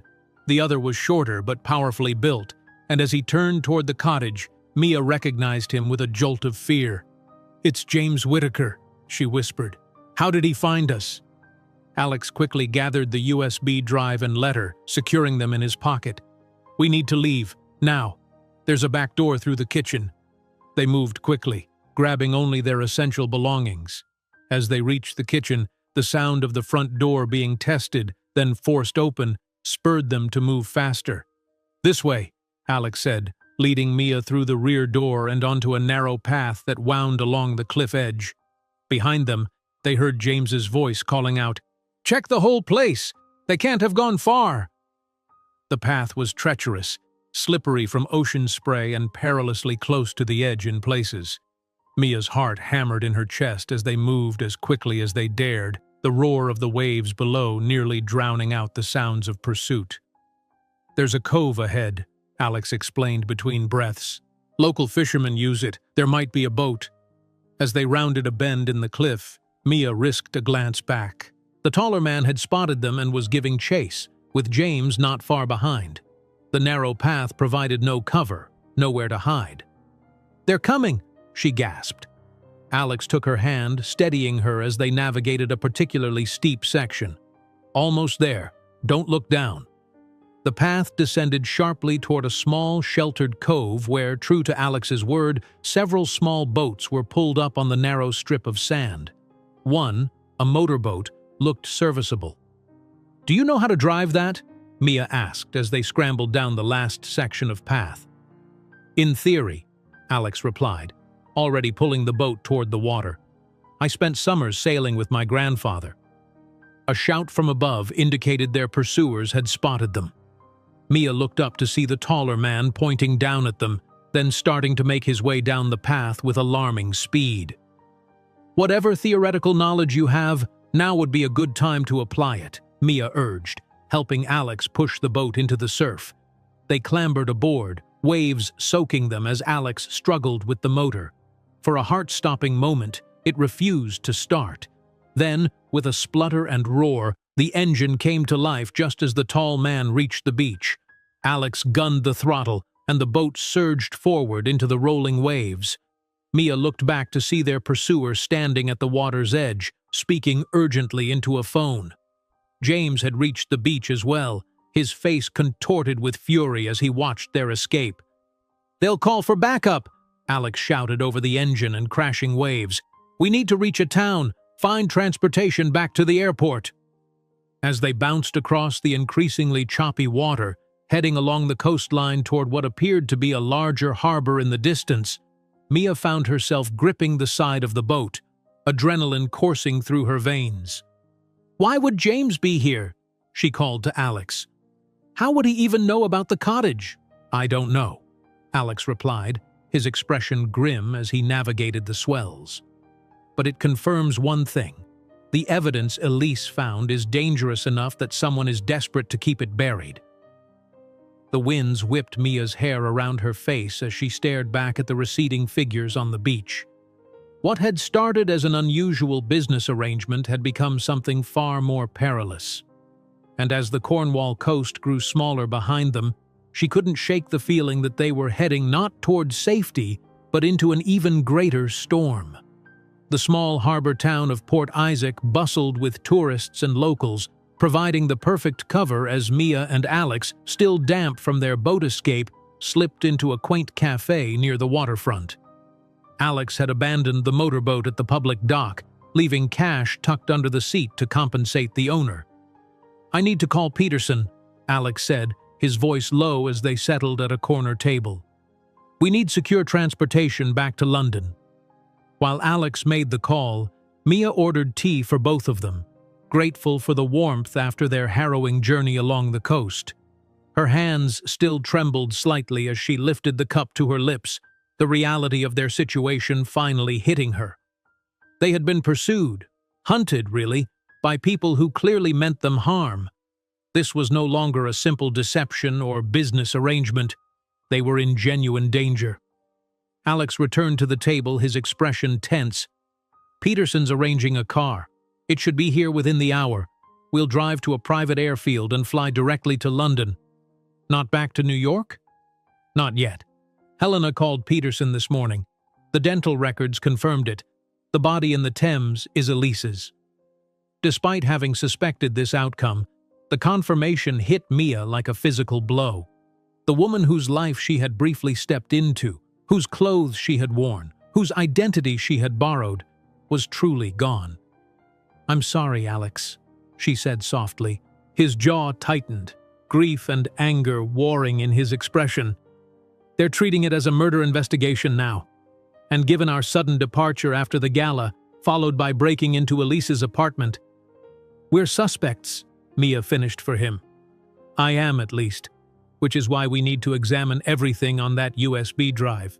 If we can identify who within Reed Enterprises was truly responsible for the corporate espionage and environmental crimes, we might find Elise's killer." They sat in tense silence for several minutes, both lost in thought as they sipped their tea. Mia studied Alex's face, noticing the lines of strain around his eyes, the tightness in his shoulders. Despite everything, she found herself believing in his innocence, at least regarding Elise's death. His shock at the revelations in Cornwall had seemed too genuine to be feigned. "Do you think Charlotte could be involved in what happened to Elise?" she asked finally, voicing the question that had been hovering between them since they'd read the emails. Alex's expression darkened. "I want to say no. She's my sister. But—" He trailed off, staring into his tea as if it might contain answers. "Charlotte always idolized our father. She believed in his methods, his philosophy that business was war and the only sin was losing. That doesn't make her a murderer. No. But it makes her someone who might have viewed Elise as an existential threat to everything she'd worked for." Alex looked up, meeting Mia's gaze directly. If Elise went public with that evidence, it wouldn't just damage Reed Enterprises, it would destroy it, and possibly send several executives, including Charlotte, to prison. The severity of the situation settled over them like a physical weight. Mia tried to reconcile the polished, calculating woman she'd met at the gala with someone capable of murder. It wasn't as difficult as she wished it to be. Peterson's arrangements proved impeccable. Within the hour, a nondescript black sedan with tinted windows arrived at the cafe. The driver, a taciturn man who introduced himself only as Campbell, seemed to know Alex well. "All secure, sir," he reported as they settled into the back seat. "We'll be at the airfield in 90 minutes. During the drive through the winding Cornish countryside, Alex used his laptop to examine the contents of Elise's USB drive more thoroughly. Mia watched over his shoulder, her artist's eye catching details in photographs and documents that might otherwise have been overlooked. "Look at this," she said, pointing to a series of surveillance photos showing Charlotte meeting with a man in what appeared to be a hotel lobby. "Isn't that the same man who was with James at the cottage? The tall one?" Alex zoomed in, his expression hardening. "That's Miles Donovan. Former military, now works in private security. My father used his services occasionally for sensitive matters. I never have. But Charlotte apparently does. It seems so." Alex continued through the files, opening a folder labeled simply WI.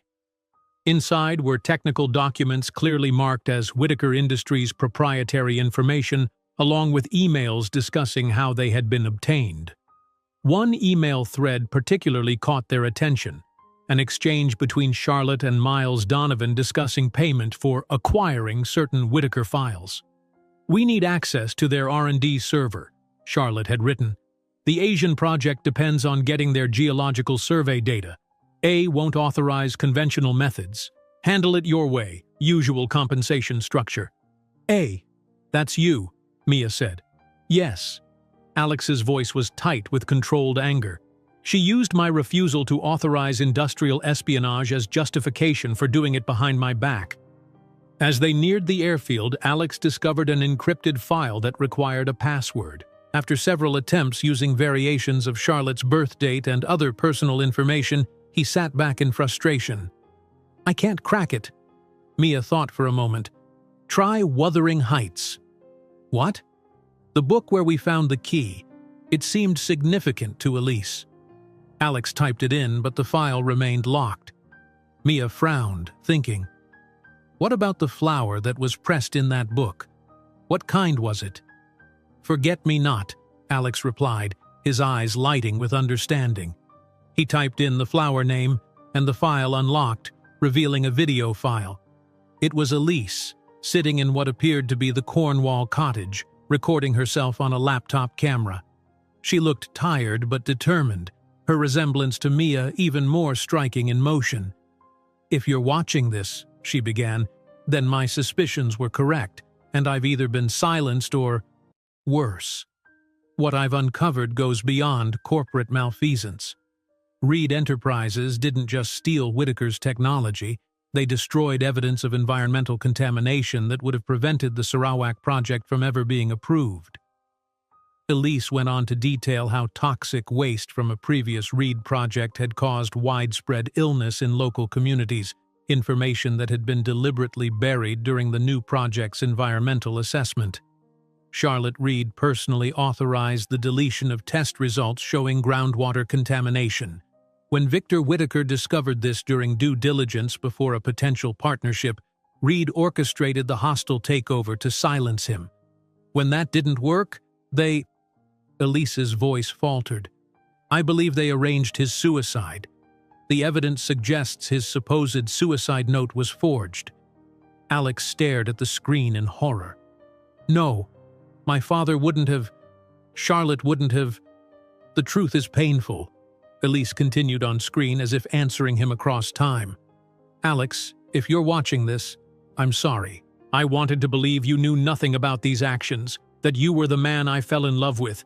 But your willful blindness, your refusal to truly investigate your family's business practices, it makes you complicit. The video ended with Elise stating her intention to meet with Craig Whitaker in London to get final confirmation before taking everything to the authorities. The timestamp showed it had been recorded 2 days before her disappearance. Silence filled the car as the video ended.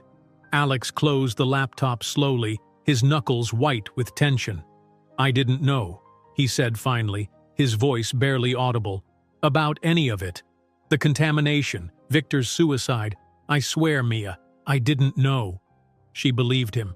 The shock and grief on his face couldn't be manufactured. But Charlotte did, she said gently.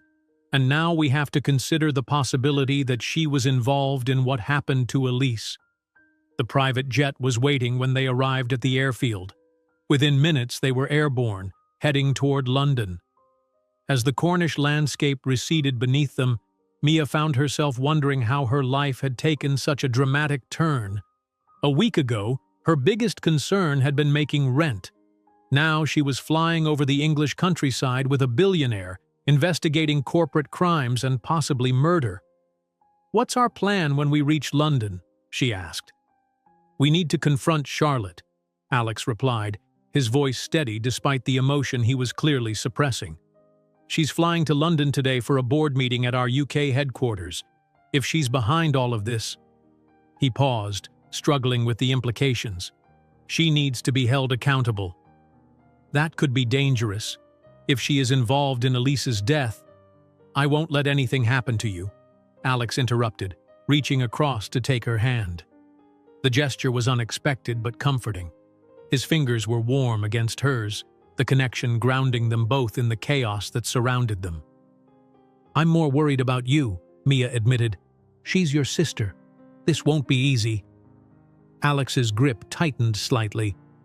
None of this has been easy, but having you with me... He trailed off, seemingly unable to find the right words. I don't know how to thank you for staying, for helping me uncover the truth. I'm involved now, Mia said simply. I need to see this through. Their eyes met, and something shifted between them, a recognition of how far they had come from their chance encounter on that rainy platform. The attraction that had been simmering beneath the surface of their partnership flared, heightened by the shared danger and revelations. For a moment, it seemed Alex might lean forward, might cross the narrow distance between them. Instead, he reluctantly released her hand and turned to look out the window. We should rest while we can, he said. London will be challenging. The Reed Enterprises UK headquarters occupied a gleaming tower in Canary Wharf. By the time Mia and Alex arrived, evening was falling, the city lights beginning to twinkle against the darkening sky. Peterson had arranged for a change of clothes to be waiting at the private airfield, allowing them to arrive looking suitably professional rather than like fugitives who had fled down a cliff and escaped by boat. The security guards nodded respectfully as Alex led Mia through the lobby, his CEO credentials ensuring unquestioned access. In the elevator, he inserted a key card for the executive floor. Charlotte should be in the boardroom, he said. The meeting was scheduled to end at 6. Mia's heart pounded as they walked down the hushed corridor of power. The stakes had escalated beyond anything she had imagined when she agreed to Alex's original proposition. They were no longer just seeking the truth about a missing woman. They were potentially confronting a murderer. The boardroom door was ajar, soft voices emanating from within. Alex paused, gesturing for Mia to wait as he peered through the gap. His body tensed suddenly, and he turned to her with a finger to his lips, indicating silence. Mia moved closer, positioning herself to see through the narrow opening. Inside the elegant boardroom, Charlotte stood with her back to the door, speaking in low, urgent tones to a man whose face Mia recognized immediately. Miles Donovan, the same man who had chased them in Cornwall. "Should never have gone to the cottage," Charlotte was saying, her voice tight with controlled fury. "Now they have the drive." "We've been monitoring all channels," Donovan replied calmly. "Nothing's been released to the media or authorities yet." "That's not the point!" Charlotte slammed her hand on the table. "If Alex brings that evidence to the board, everything we've built, everything Father built, will be destroyed." "Then we need to make sure he doesn't reach the board," Donovan said, his tone chillingly matter-of-fact. "We've located them. They're in the building now." Alex pushed the door open fully, stepping into the room with an expression of cold determination. "Hello, Charlotte." His sister whirled around, shock momentarily breaking through her composed facade before she quickly recovered. "Alex, I thought you were in New York." Her gaze shifted to Mia, standing just behind him. "And Ms. Bennett. What an unexpected surprise." The tension in the room was palpable as the siblings faced each other across the polished expanse of the boardroom table. Donovan moved slightly, positioning himself near Charlotte in a subtly protective stance. "I know everything," Alex said quietly, "about Whitaker Industries, about the contamination in Sarawak, about what really happened to Victor Whitaker." He paused, his voice dropping even lower. "And I know what you did to Elise." Charlotte's expression remained impressively composed, only the slight tightening around her eyes betraying her alarm. "I don't know what you think you've discovered, Alex, but you're clearly upset. Perhaps we should discuss this privately." Her gaze flicked meaningfully toward Mia. "Mia stays," Alex said firmly. "She's seen the evidence. All of it." Charlotte sighed, setting her tablet on the table with deliberate casualness. What evidence would that be exactly? Some wild theories Elise compiled? She was always prone to dramatic interpretations. "We have the USB drive from Cornwall," Mia interjected, surprised by her own boldness. "We've seen the emails, the documents, the video Elise recorded." Something dangerous flashed in Charlotte's eyes before she masked it with a smile. "Cornwall? I wasn't aware Elise owned property there." "Stop lying, Charlotte," Alex said, his voice tight with barely controlled anger. "Your man Donovan was there. He chased us down a cliff. You knew exactly where to look for the evidence." Charlotte glanced at Donovan, who remained impassive, his posture relaxed but alert. She seemed to calculate her options before her shoulders dropped slightly in resignation. "Sit down, Alex," she said, gesturing to the boardroom chairs. "If we're going to have this conversation, we might as well be civilized about it." Alex remained standing. "I prefer to stand. Tell me about Elise. Did you have her killed?" The bluntness of the question hung in the air between them. Mia watched Charlotte closely, noticing the subtle tells of stress, a slight tremor in her perfectly manicured hands, the almost imperceptible quickening of her breath. "Don't be absurd," Charlotte replied after a moment. "I had nothing to do with what happened to Elise."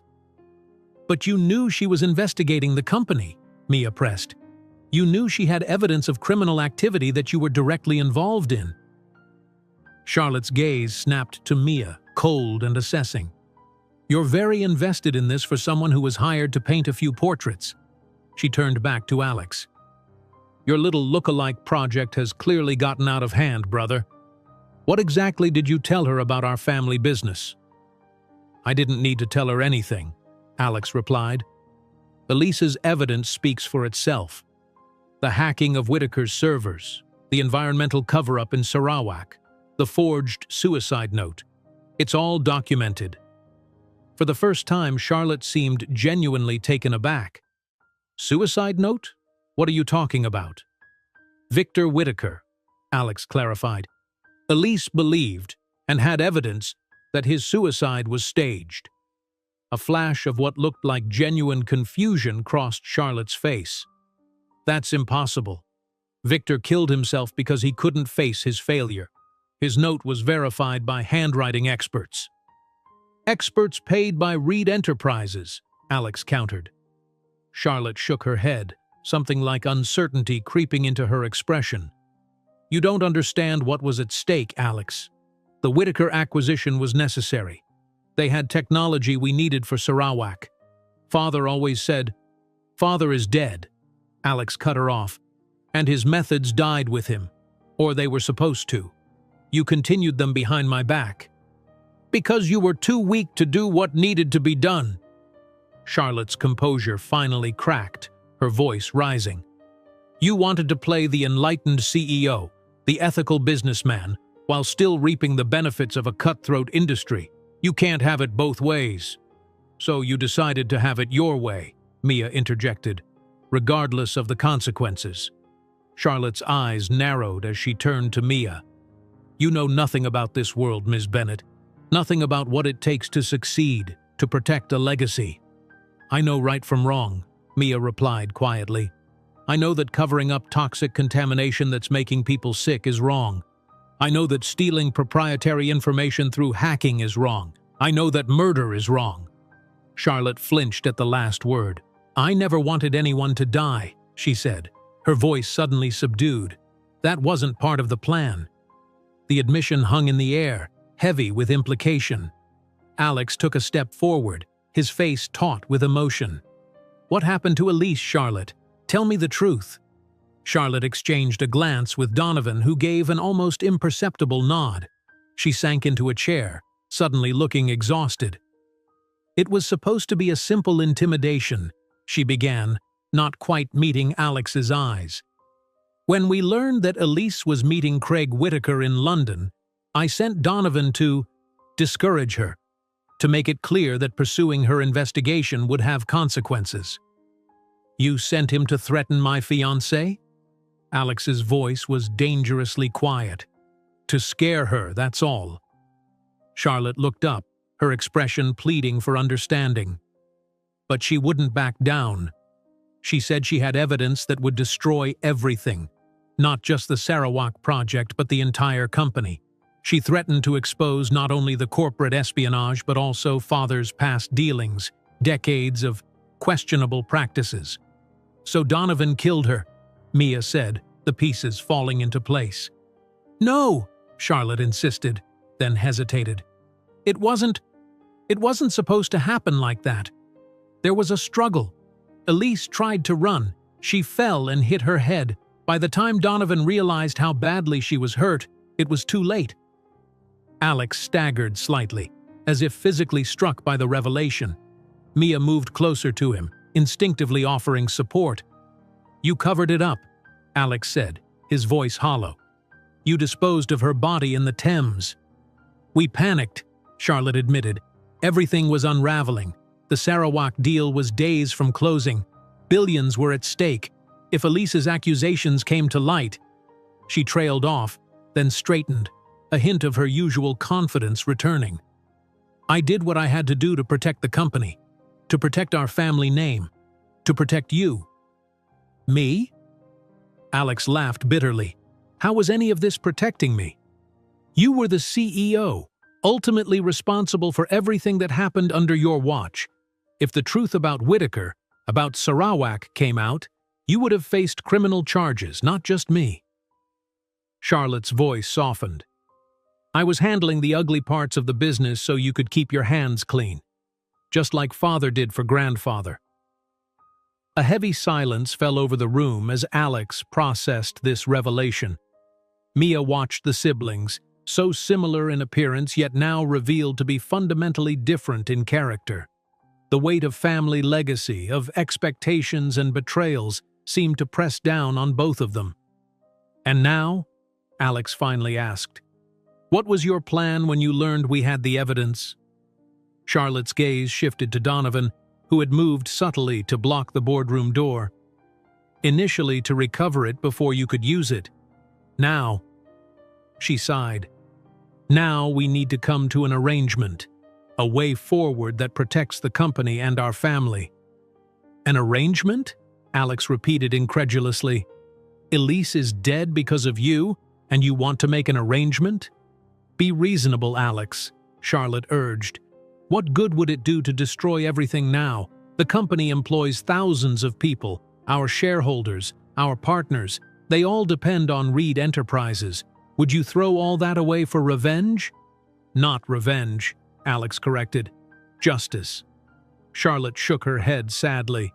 "There's no path forward here that ends well for any of us if that evidence becomes public." She nodded to Donovan, who smoothly withdrew a gun from beneath his jacket. Mia felt her blood run cold at the sight of the weapon.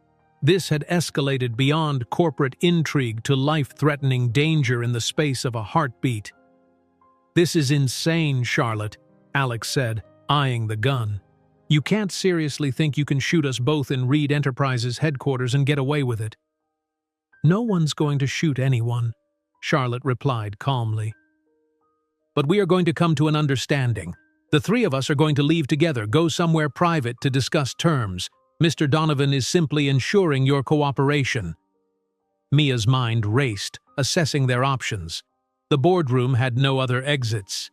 Donovan stood between them and the door, armed and clearly experienced. Alex seemed frozen, the betrayal by his sister apparently paralyzing him momentarily. "What about James Whittaker?" Mia asked suddenly. "Was he working with you too?" The question seemed to catch Charlotte off guard. "James? No. He's been conducting his own investigation into his father's death. He must have followed you to Cornwall independently." "And Craig Whittaker? The man Elise was meeting in London?" Charlotte's expression darkened. "Craig became problematic after Elise's disappearance. He was asking too many questions." "So you had him silenced too," Alex said, the realization dawning on his face. "It was a car accident," Charlotte replied defensively. "Nothing that could be traced back to us."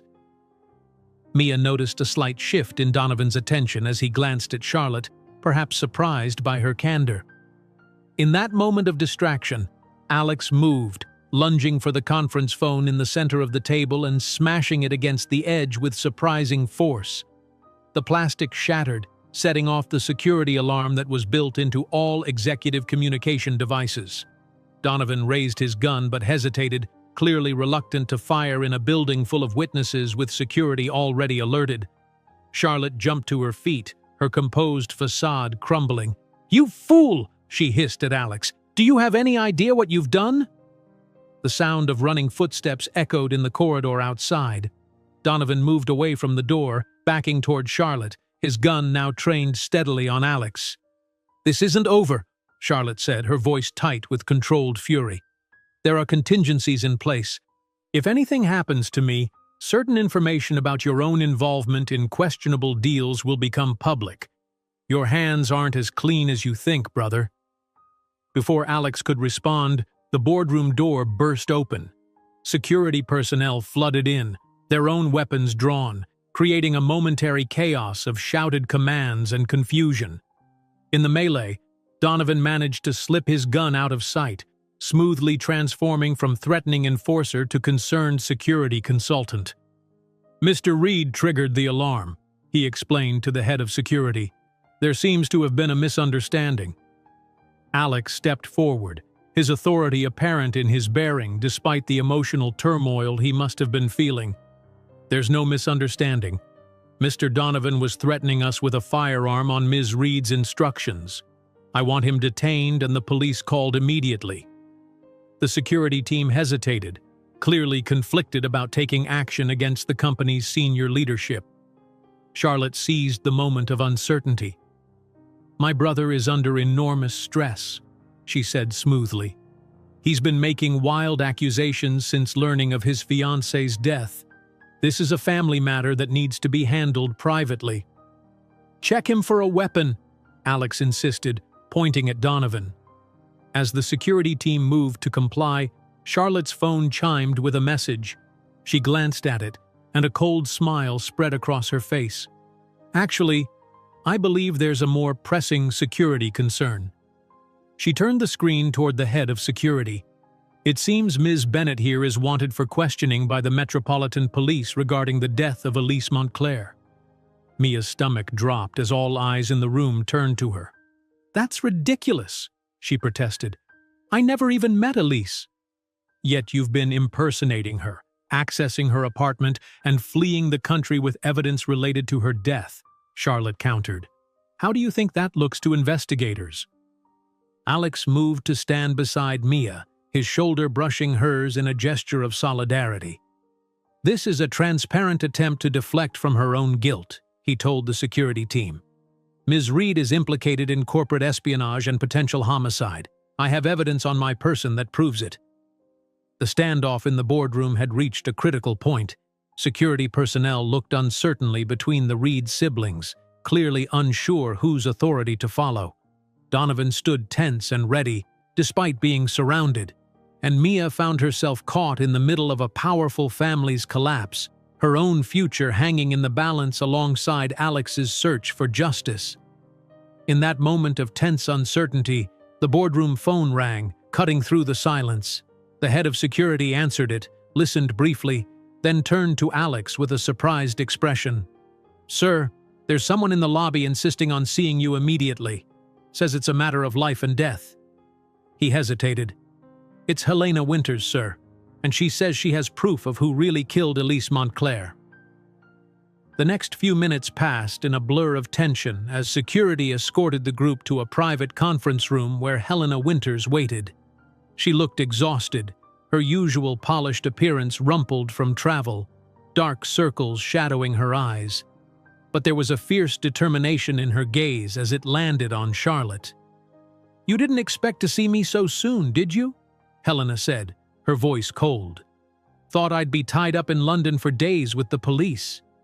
Charlotte maintained her composure, though Mia noticed a slight tremor in her hand. "I have no idea what you're talking about, Ms. Winters.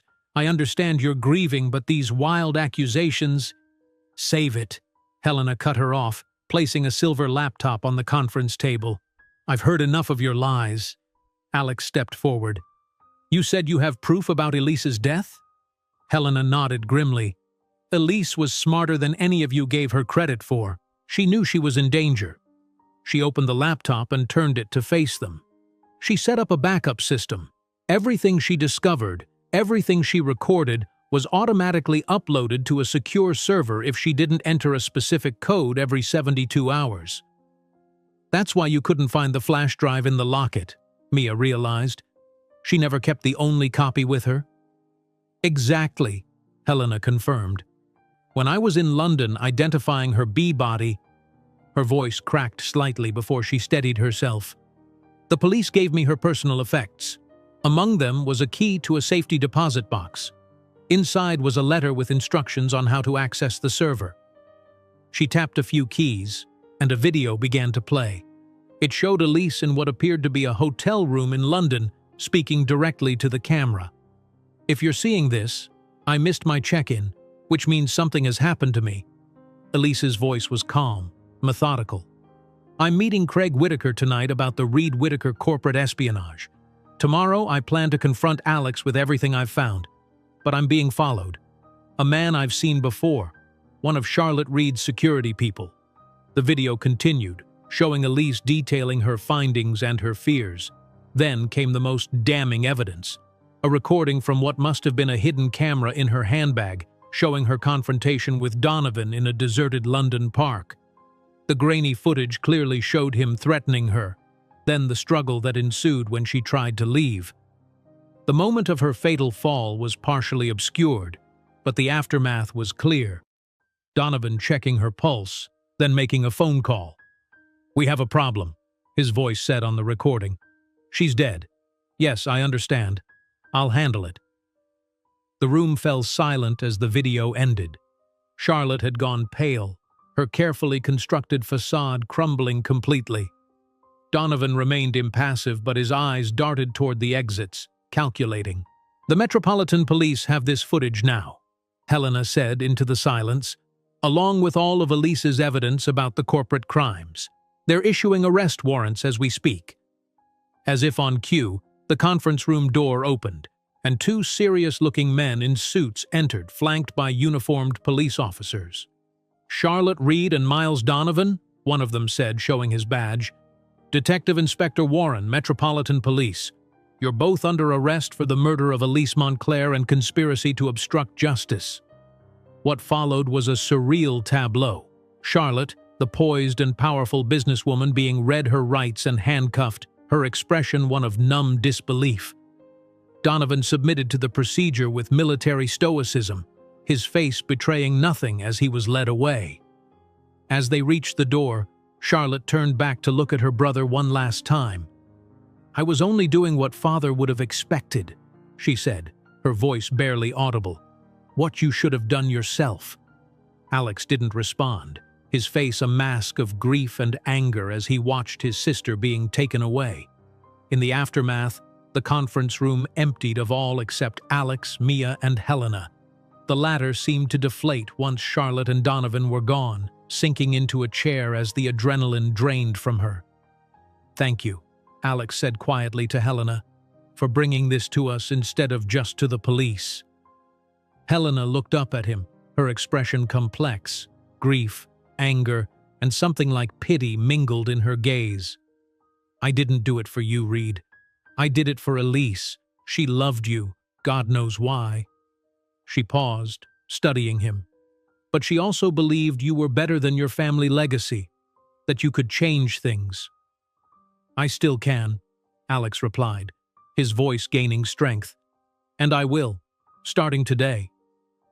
Over the next week, the business world was rocked by a series of revelations and resignations as the full extent of the corruption within Reed Enterprises came to light. Alex, working with authorities in multiple countries, orchestrated a complete overhaul of the company's leadership and practices. The Sarawak project was halted pending environmental remediation, and a fund was established to compensate affected communities. The media frenzy was intense. Mia found herself hounded by reporters, her accidental resemblance to Elise making her a subject of morbid fascination. She retreated to her small Queens apartment, trying to process everything that had happened and determine what came next. She was adding the finishing touches to a painting when the knock came at her door. She knew who it was before she opened it. Alex stood in the hallway, looking different from the polished businessman she had first re-encountered on that rainy platform. He was casually dressed in jeans and a simple button-down shirt, his hair slightly tousled, dark circles under his eyes testifying to sleepless nights. "Hi," he said simply. "Hi," she replied, stepping back to let him in. He entered her small apartment, taking in the canvases stacked against walls, the paint-splattered drop-cloths, the essence of Mia that permeated the space, so different from the sterile luxury he was accustomed to. "I never got to properly thank you," he began, "for everything you did, for staying when you could have walked away." Mia shrugged, suddenly self-conscious. "I was involved. I needed to see it through. It was more than that." Alex stepped closer. "You believed in the truth, in doing what was right, even when it was dangerous. You reminded me of who I used to be before I let myself become compromised." The sincerity in his voice touched something in Mia. "What happens now? With the company? With everything?" "A new beginning," Alex replied. "The board has agreed to a complete restructuring. We're bringing in independent oversight, transparent business practices. We're going to make Reed Enterprises a force for positive change." He paused, his expression softening. "But that's not why I'm here." Mia felt her heart quicken. Why are you here then? To fulfill our original agreement, Alex said, nodding toward her easel. I still want those portraits, if you're still willing to paint them. Mia couldn't help but laugh. After everything we've been through, you still want me to paint your portrait? I want more than that, Mia. Alex's voice was quiet but certain. When we were in Cornwall, facing danger together, and later in London, I realized something. The connection I felt with you wasn't just gratitude or circumstance. It was real. Mia felt a warmth spreading through her chest, but caution tempered her response. Alex, we've been through an extraordinary situation together. It's natural to feel connected, but your life is still worlds away from mine. Maybe that's exactly what I need, he countered, moving closer. Someone who sees beyond the wealth and power to the person beneath. Someone who reminds me of what really matters. He reached out, gently touching her cheek. Someone like you. The moment hung between them, fragile and full of possibility. Mia thought of everything that had brought them to this point. A chance encounter in the rain, a case of mistaken identity, a journey through danger and revelation that had changed them both. I'm not Elise, she said softly, needing to be sure he saw her for herself. I know, Alex replied, his eyes never leaving hers. You're Mia Bennett, the girl from Oak Ridge who became an artist, who sees the truth in people and has the courage to stand by her convictions. That's who I'm falling for. This time, when he leaned toward her, there was no hesitation, no interruption. Their lips met in a kiss that felt like both an ending and a beginning, the closing of one chapter and the opening of another. 2 months later, the gallery was packed for the opening night of Mia Bennett's first solo exhibition. Critics and collectors mingled with artists and friends, all drawn by the buzz surrounding her work. The centerpiece of the exhibition was a striking portrait of Alexander Reed, not the polished CEO, but the man beneath the facade, his expression complex and vulnerable, his eyes holding secrets and hopes in equal measure. You've captured him perfectly, Helena Winters said, studying the painting with professional appreciation. Her relationship with both Mia and Alex had evolved into an unlikely friendship, bonded by their shared connection to Elise and commitment to honoring her memory. I painted what I saw, Mia replied simply.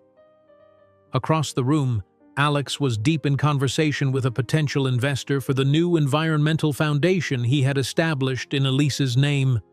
Part of Reed Enterprises' transformation included dedicating significant resources to undoing the damage its previous practices had caused. As if sensing her gaze, he looked up, meeting her eyes across the crowded gallery. His smile, warm and genuine, still had the power to make her heart skip.